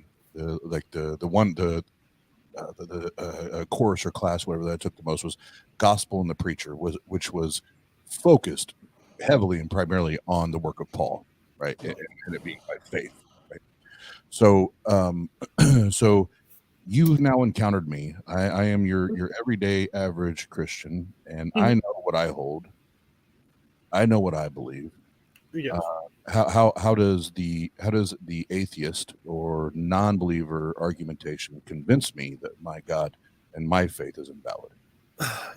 But okay, so let's just start. Mostly, it would start off with questions, and towards a certain extent, the Socratic method, as you stated, you slowly start to gain and get the gist of what that individual truly believes. Because if you really look at every different type, or a theist in general, not all theists have this same camp that they originate to. There's different variations within the belief system, even underneath Christianity, and towards a certain extent. And there are, which actually shocked me, there are Arianists as well that believe that, if I'm not mistaken, that Jesus wasn't the Son of God. I might be wrong based on my outlook on Arianism, but right now you're just talking to the average American Christian. Like I believe, well, average American Christian, as I stated, because it is a long process. I'm not saying that it's going to take like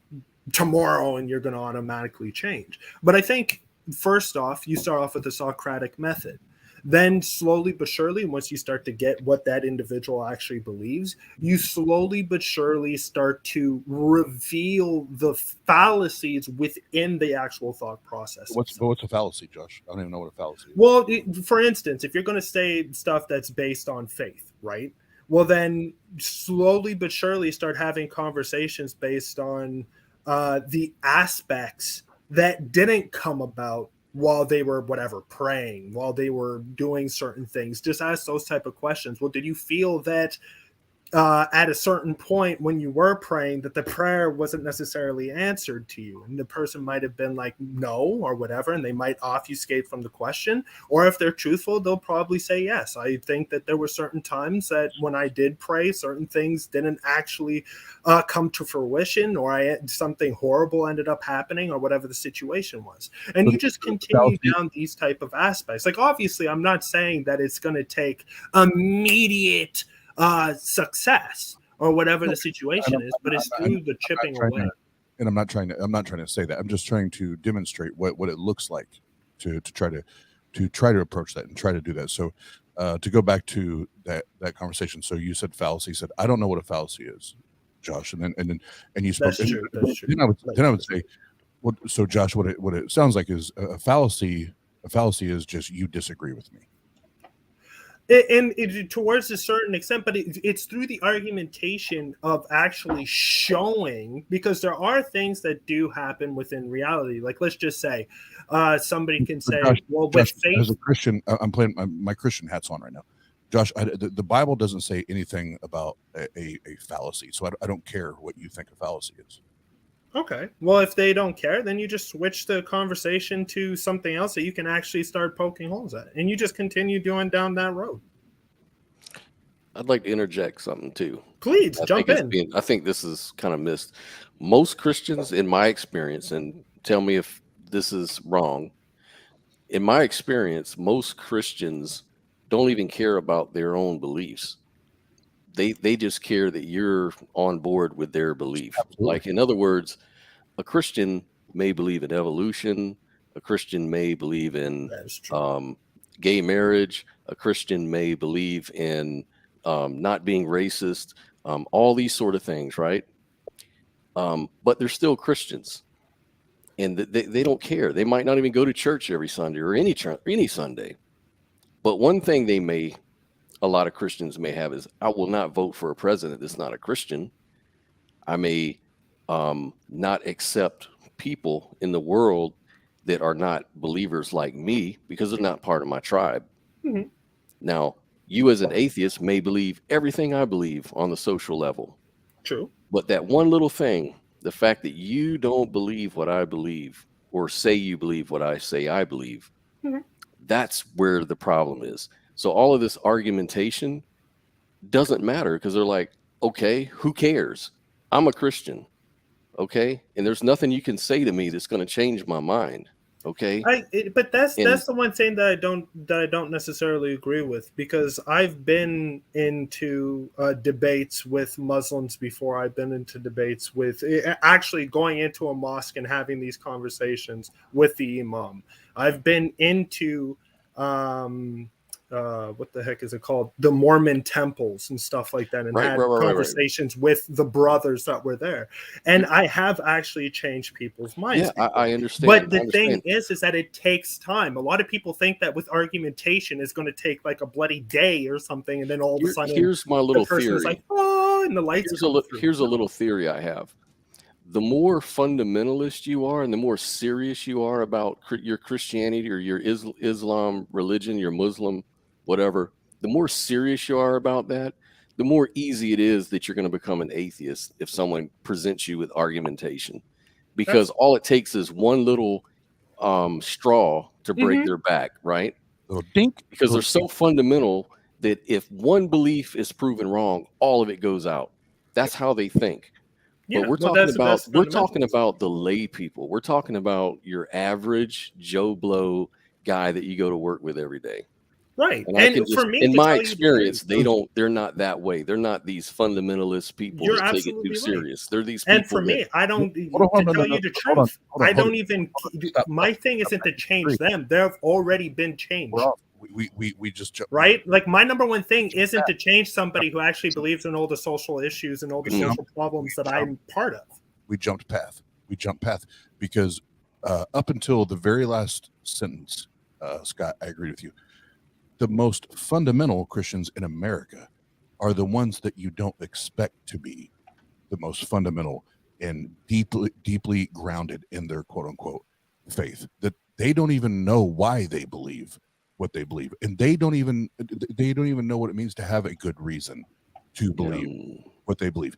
They are just 100% bought in and intoxicated and indoctrinated into it. They have trust God. Yeah, they trust God. It is what it is, and they have no fucking clue why it is they feel that way, or why they should or shouldn't feel that way. That's true. That's true. I can see that. They have subscribed to that. I can see that. I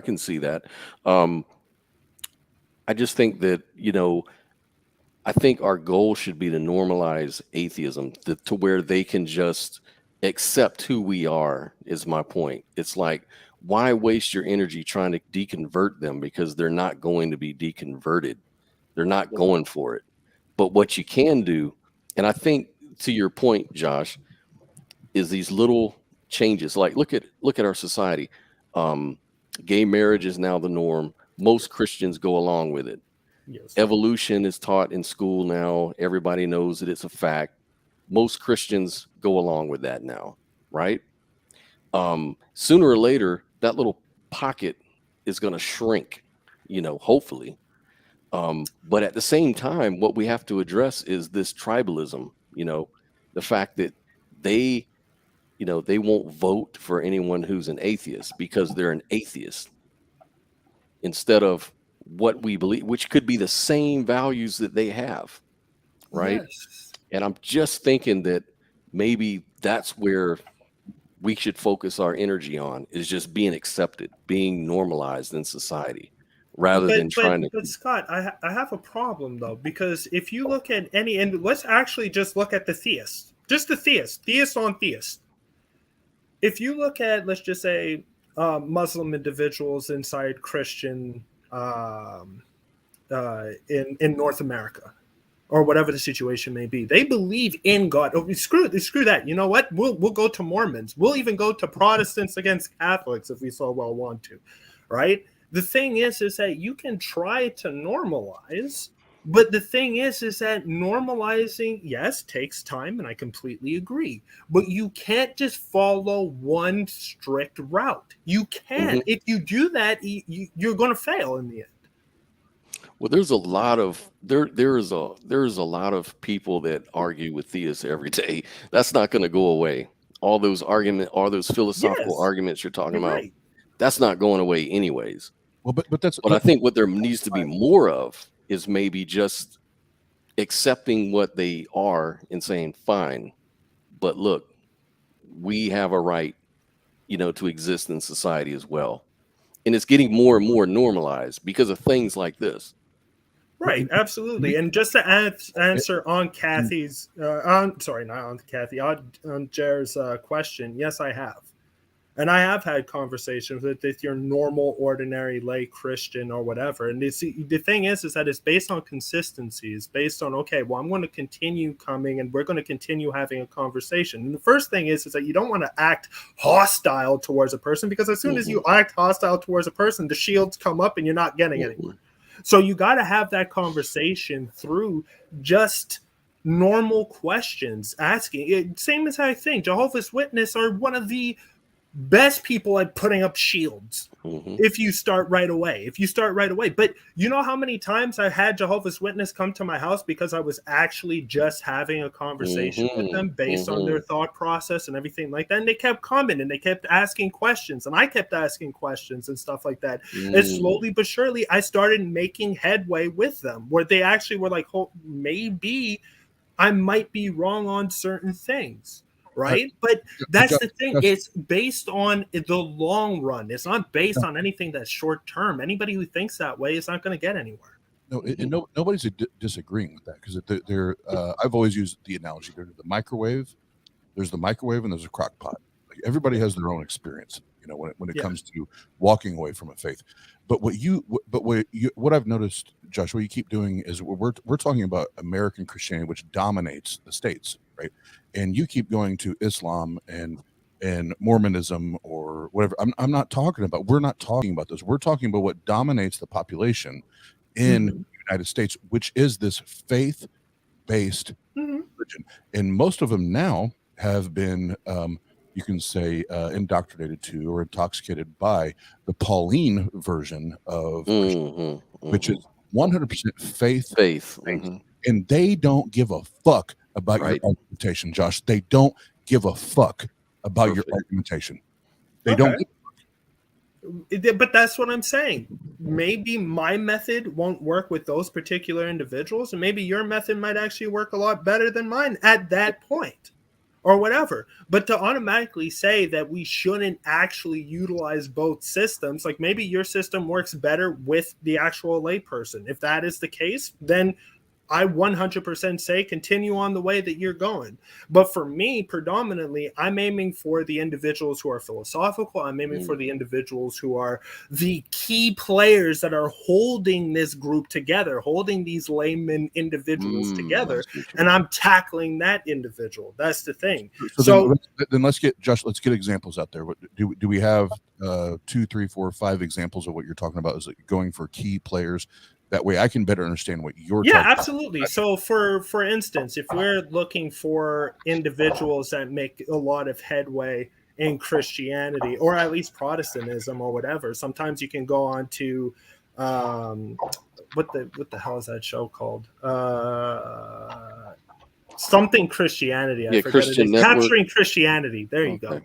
And you can have an actual discussion or debates or whatever with that individual or any other Christian individual that it actually has a lot of people that are following them at that particular at that moment.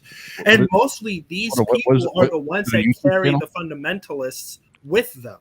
That's the number one thing. Because my question is, why am I going to change somebody who has a predominantly same mindset as me, except for they believe in a God? Mm-hmm. Like, that's something I really don't care about. Why am I going to change those individuals? I'm not. My number one thing is to aim for the fundamentalists, because where do we mostly run into problems? We don't run into problems with people who have the same idea as us. We run into problems with the fundamentalists.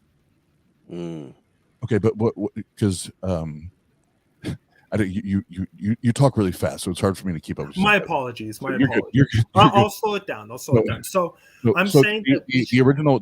Was it a YouTube channel that you were sharing? What was Capturing Christianity. I was saying. Mm-hmm. Okay, so huge channel. So what's number 2? Number 2 would be conversation, even though I know that it's toxic as hell, but Darth Dawkins is another one.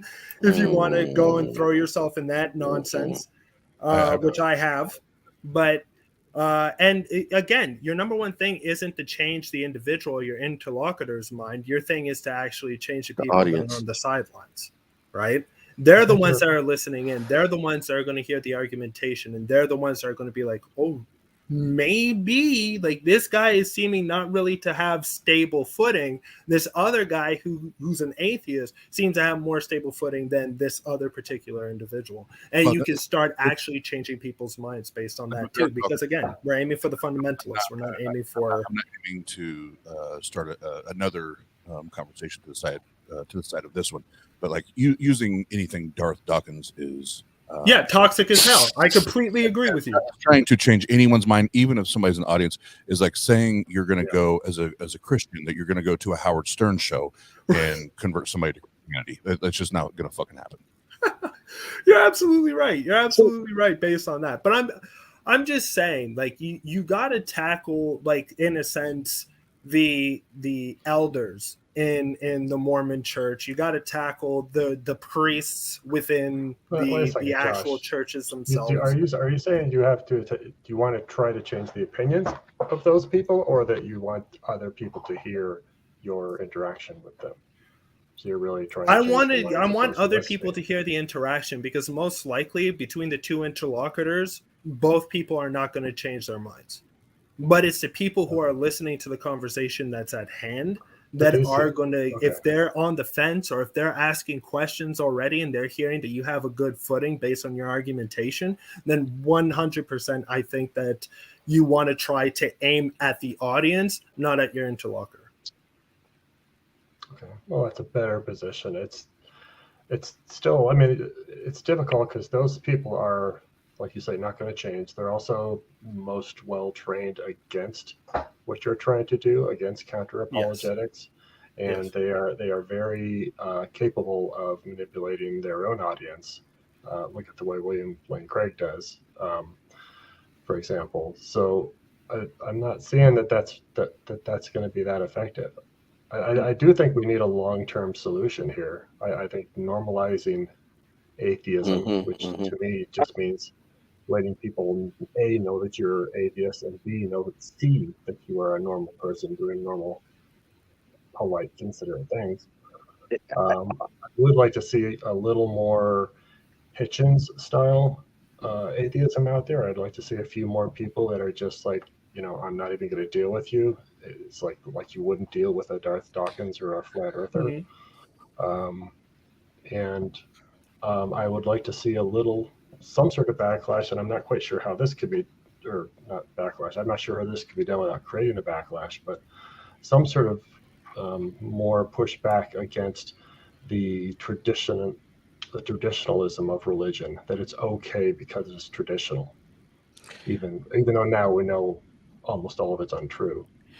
My concern is that you can't get voted into office if you're an atheist, pretty much, as president of the United. I mean, that it may be changing a little bit. It's shifting a little bit, but that's a concern for me. And the voters, our voter base, are made up of those everyday American Christians that don't give a shit. And real quick, I want to jump in. I know Pat had something to say, and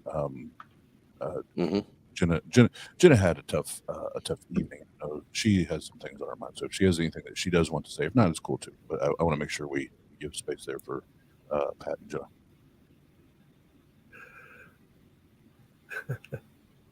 Go ahead, Pat. I was just gonna say, I think that we're conflating two things. The first is individually, but also as a collective group, I guess. And I'm sure everybody's not going to agree, so there's no consensus. What is our goal? Acceptance that being non-religious is just as valid as religion? Having faith is just as valid as not having faith? Or is it to gain acceptance with the ultimate goal of then going against those that we're hoping that will initially give us acceptance? I mean, so I think the first goal is to just normalize atheism as a equal option in society. And in many ways that I think we can fundamentally, myself, I could be happy with that result. My issue is that I think religion is a factual state in society. I think the idea that we're going to eliminate religion, I know some atheists think if we work hard enough, we'll bring a light under the world. I do not think that will happen. I think religion will always be, or some religious system will be, the de facto state in all societies in perpetuity. I agree. So we have to accept our role as a minority, and our goal is acceptance. That's it. And that may be as far as we go with it. Non-discrimination right now, I think, should be the goal, rather than, a panacea of world atheist government. Jokingly. No. Hold on. Obviously. Hold on. Jena, do you have anything you want to say? Go ahead. Oh, Jena, seriously, if you want to say something, even if it's against me, I'm perfectly fine. Fire away. Not against you. It's not. It really isn't. And it's on me for coming in with a bad attitude. So I apologize if don't apologize. Like I was attacking. You're good. Just say what you wanted to say, please. I'm not ready. You're not ready? Okay, I'll say what I want to say. So I see why people want to go on that route, because it's more of the route of less resistance, in a sense. And I can see that, and I can understand why people would want to delve into that on that road, and it's understandable. Josh, which route? Just so I'm clear. I'm just talking about the normalizing atheist part, because with me, it's more like we're kind of going face to face with the individuals and having debates and having these type of things and having argumentations towards the actual or not arguments, but towards the content that the other side has, in order to try to show the how invalid it is, in a sense, or at least try to. But I can see why normalizing atheism for certain individuals is absolutely the right path to go down. But I think at the same time, it's also based on what your grouping is like, because that's the whole entire thing, based on culture as well, is based on what that culture can offer to other individuals, what that idea can offer to the plethora of other individuals, in order for individuals to actually start changing their minds, based on also the works that you do. And I'm going to head on out, guys. I just wanted to say good night. I have to get ready for work tomorrow. So I enjoy the conversation, though. It was awesome. Absolutely. And see, atheists are not all united in the same thought process. That's right. Just in case there's any theists on here, I just wanted to make. Yep. All right. Good night, guys. Take care. Have a great one. And so yeah. So Josh, what I hear you saying there, and correct me if I'm wrong. I hear an endorsement of tribalism.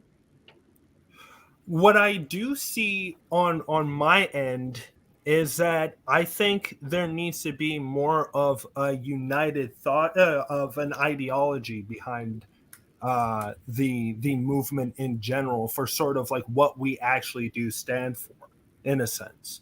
Because I think just with any other group that you see out there, there's a fundamental base of what we actually stand for, how we want to achieve that, and what is the best way to progress in that particular way. I don't see that with the secular movement. Right, because now you're talking about building dogmatic beliefs and building. No, not at all. It's based on building a fundamental just base. And a fundamental base is something that people can actually use as a board to then go in and whatever they're going to do, have better understanding of their actual ideology. Because that's what secularism is an ideology. Well, and I think that's where most of the evening I've been trying to drill down to it, because you keep talking about the like building your base and building so on and so forth. To me, that sounds problematic to me, because we don't have a core doctrine, we don't have a core theology, we don't have any of that, and the ongoing, we all don't look at evidence the same way. That is very true. Yeah, the ongoing statement about the atheist hood, as I call it now, is it's like trying to herd wild cats when you try to get us all together, thinking the same way, doing this, because we all do view this reality that we experience very differently, right? And when it comes to atheism, the only thing we have in common is we either lack the belief or there's an absence of a belief in a God, and that's it. And that's it. But no, I don't actually agree with that, because I think because what we're looking at is that atheism in general, okay, yes, is there a God? Is there not a God? I don't know. There's a God, whatever the situation may be. Okay, that's like the surface level umbrella stuff. But if you're going further or actually going deeper into the actual workings of what individuals, I guess I can say, want to follow or whatever, which I think a lot of individuals want, this is more of a secularist community where it's more inclusive. That's actually a fundamental base. We want to be more inclusive with individuals. That's progressivism. That's progressivism. Exactly. And after it's like, okay, what else do we want? We want a better educational system. Well, that's another fundamental base. And that's what I'm saying. And from there, you can branch off into whatever you want to believe in or whatever you take reality as. That's perfectly fine. But at least you have something that's there that you can bounce off of. Phil's bringing up a really good point. Is that the Venn diagram for atheism and progressivism is largely intersected, but it's not completely intersected.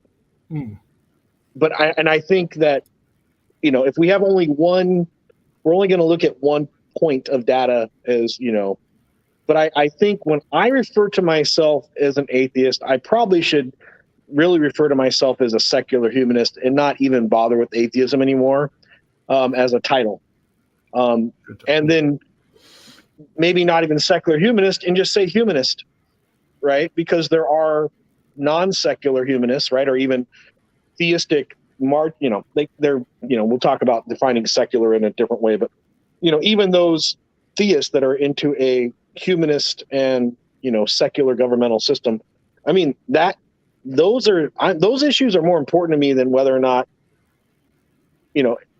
making sure that I'm not in a minority that is targeted for despisement, even legal ramifications is important also, but also realizing what is more important, my identity as an atheist or my identity as a secular humanist, because I'll be able to find a lot more people in my secular humanist group that share my core belief system. And I use belief as philosophical beliefs, right? And, normative mores, but this is just, atheism is a big tent, but it only answers, like Oz says, one question. But for so many of us, it answers more than one question. It's a secular humanist view, like Phil says, it's a humanist view, right? So maybe when we normalize atheism, we should be normalizing a brand of atheism, secular humanism, rather than just using the title atheist, because not everybody in our group, A, is going to be a secular humanist, and B, they may be pieces of shit. that are Very true. actually detrimental to the progression of the goal that we want. Now, that's just a thought. Because I think Phil's making a really important point here. Because I'm more of a progressive than I am an atheist. Like, you know, I mean, I'm both at the same time, but I advocate for secular humanism and progressive values way more often every day than I do being an atheist. Absolutely. And I'll say this, and I'm a go away for like 2 or 3 minutes, so I have got to go use the restroom. But I'll say this: I'm way more interested. I'm absolutely the most interested in being the most authentic version of Oz or Austin as possible. And I don't give a fuck about your titles. I don't give a fuck about atheism. I don't give a fuck about humanism. I don't give a fuck. I give a fuck about being the most authentic version of me that I can be, because I know for me, and I can't speak for everybody else, but for me, Oz, Austin, this guy, I love people, and I love helping people, whether you agree with me or you disagree with me, whether you love me or whether you hate me. I love people, and I love helping people. And if the only thing that I can ever fucking do is be the most authentic version and the most transparent version and the most vulnerable version of me that I know how to be, that's all I can give to this world. That's all I can give to this society. That's all I can give to this culture. And all the other shit, at the end of the day, if that's not good enough, fuck it. Fuck it. That's where I'm at. Cool. And I think that everybody should try to aim for their authentic selves. I think if you're doing this without being authentic, I think that's a problem.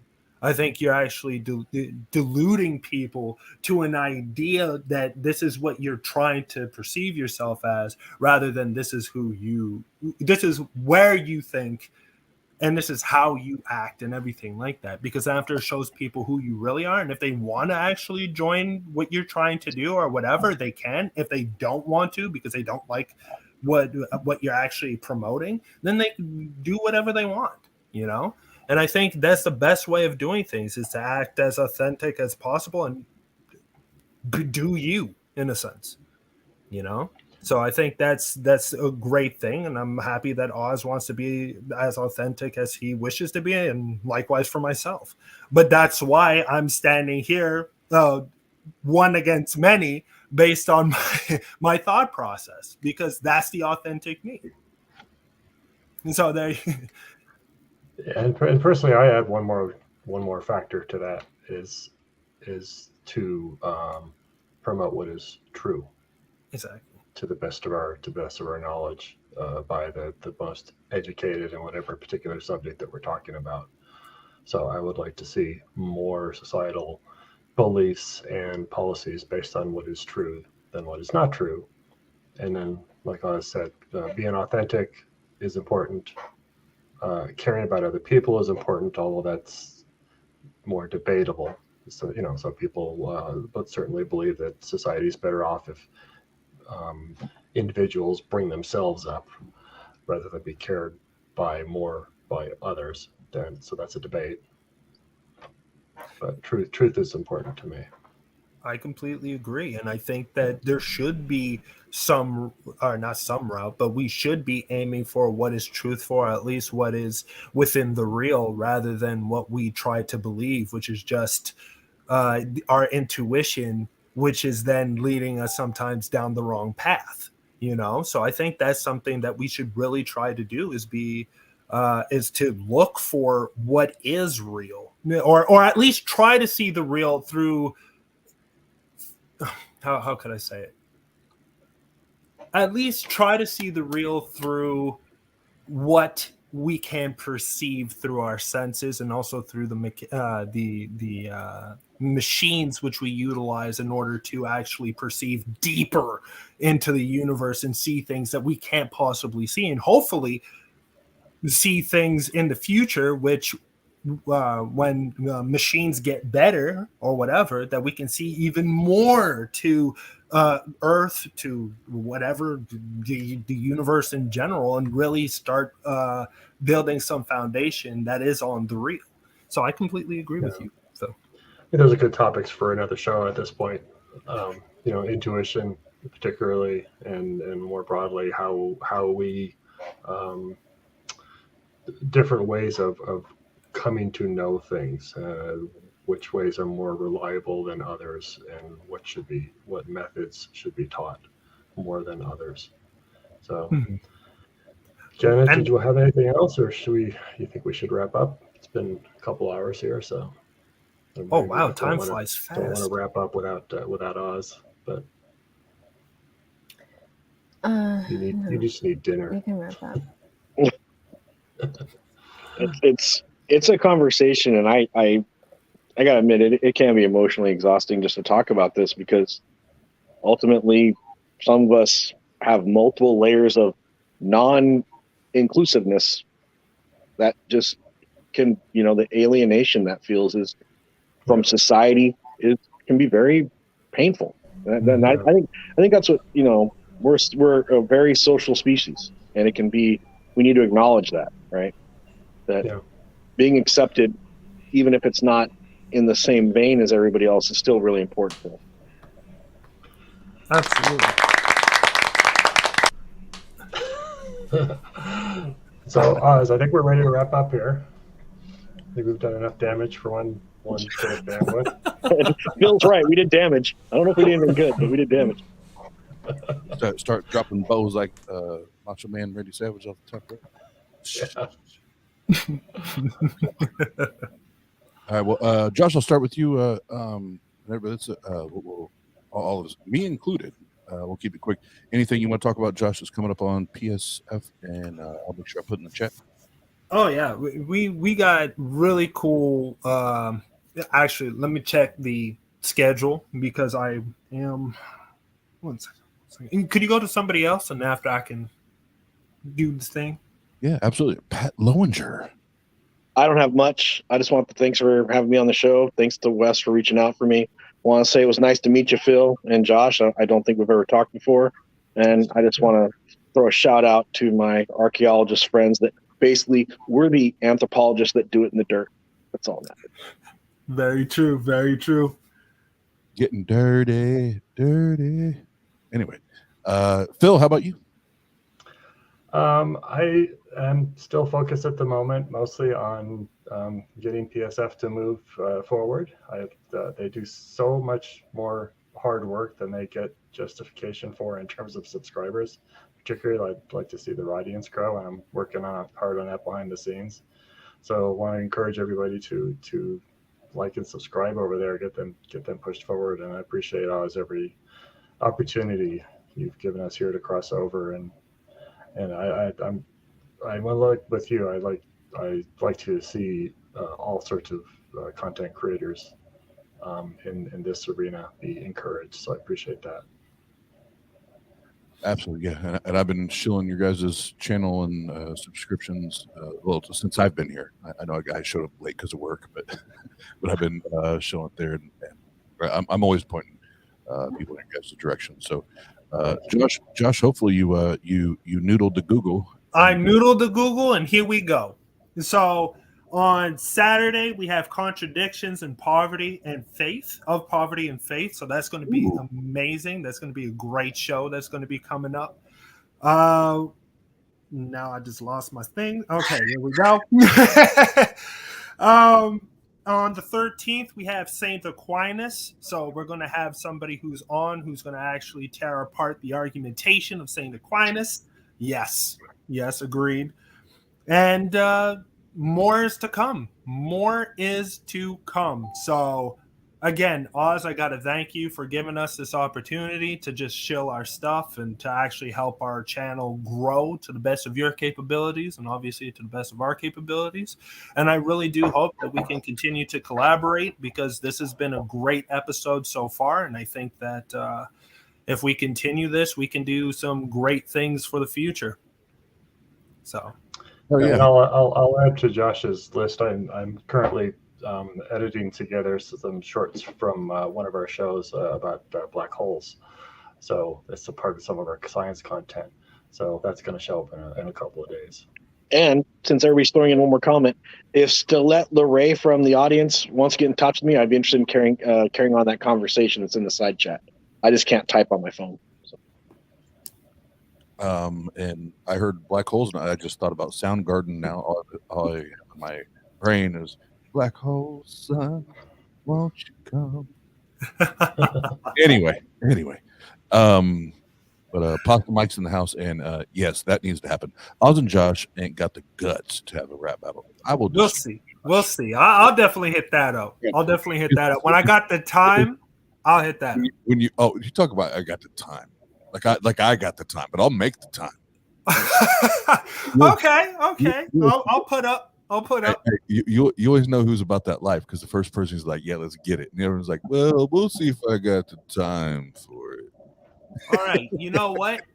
Next Saturday, I can't do this Saturday because it's my father's birthday, so yay. But I can definitely do next Saturday. Yeah, are you ready for that? It'll have to be later in the evening because I work. But yeah, no, obviously, don't worry about that. We can definitely do it later in the evening.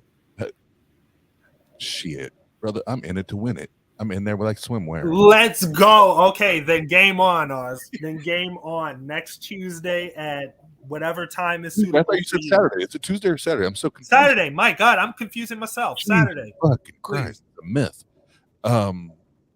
Yeah. So all right. So we'll get on the books for Saturday night, and don't run. Don't you dare run. Oh, I don't run. Dare run. But last thing for TANG Gang. Let me put this in the chat real quick. And then I forget what the other one is. Forget what the other one is. So I can't remember the other link. But we have Better coming up June 25th and 26th. It's going to be fucking badass. Seth Andrews, Dr. Yashua Bowen, the one and only Dave Warnock, Cynthia McDonald, and then the newest additions to the lineup, Shannon Q and Paula Gia. And then you get to hear my ass talk. So that's you have another camera for that. That's where ticket values go. But and we actually do. We're working on finalizing everything, but we're gonna have some entertainment as far as some music artists coming in, and we're also working on some stand-up comedians for day 2. So it's gonna be fun. So it's gonna be educational, it's gonna be that, but it's gonna be badass. It's gonna be fun. So the link is there to get reservations. Thank you, Nightbot. Nightbot, you a gangster. I don't care what Aunt Jur or anyone else says about you. You're a gangster. You show up every single time I need you to show up. I appreciate it. So for everybody that joined tonight, part of the stream, I appreciate it. And I'm sorry I was late, but work and making money and paying bills and shit, that happened. And is what Wes is still here, so I don't have to worry about hitting any buttons. And thanks for Wes producing in the background and staying here for 2 hours listening to us motherfuckers talk for over 2 hours. Appreciate it, and we will see y'all next time. Follow the yellow brick road. Follow the yellow brick road. Follow, follow, follow, follow, follow the yellow brick road.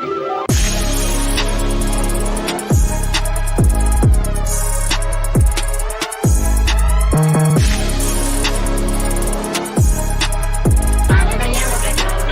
Follow the yellow brick road. Follow, follow, follow, follow the yellow brick road. The wonderful Wizard of Oz. The wonderful Wizard of Oz. The wonderful Wizard of Oz. The wonderful Wizard of Oz.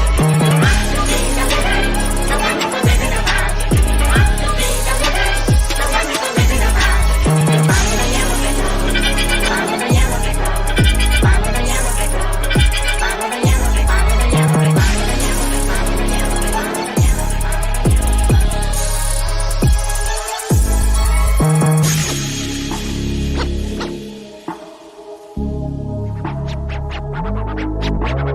brick.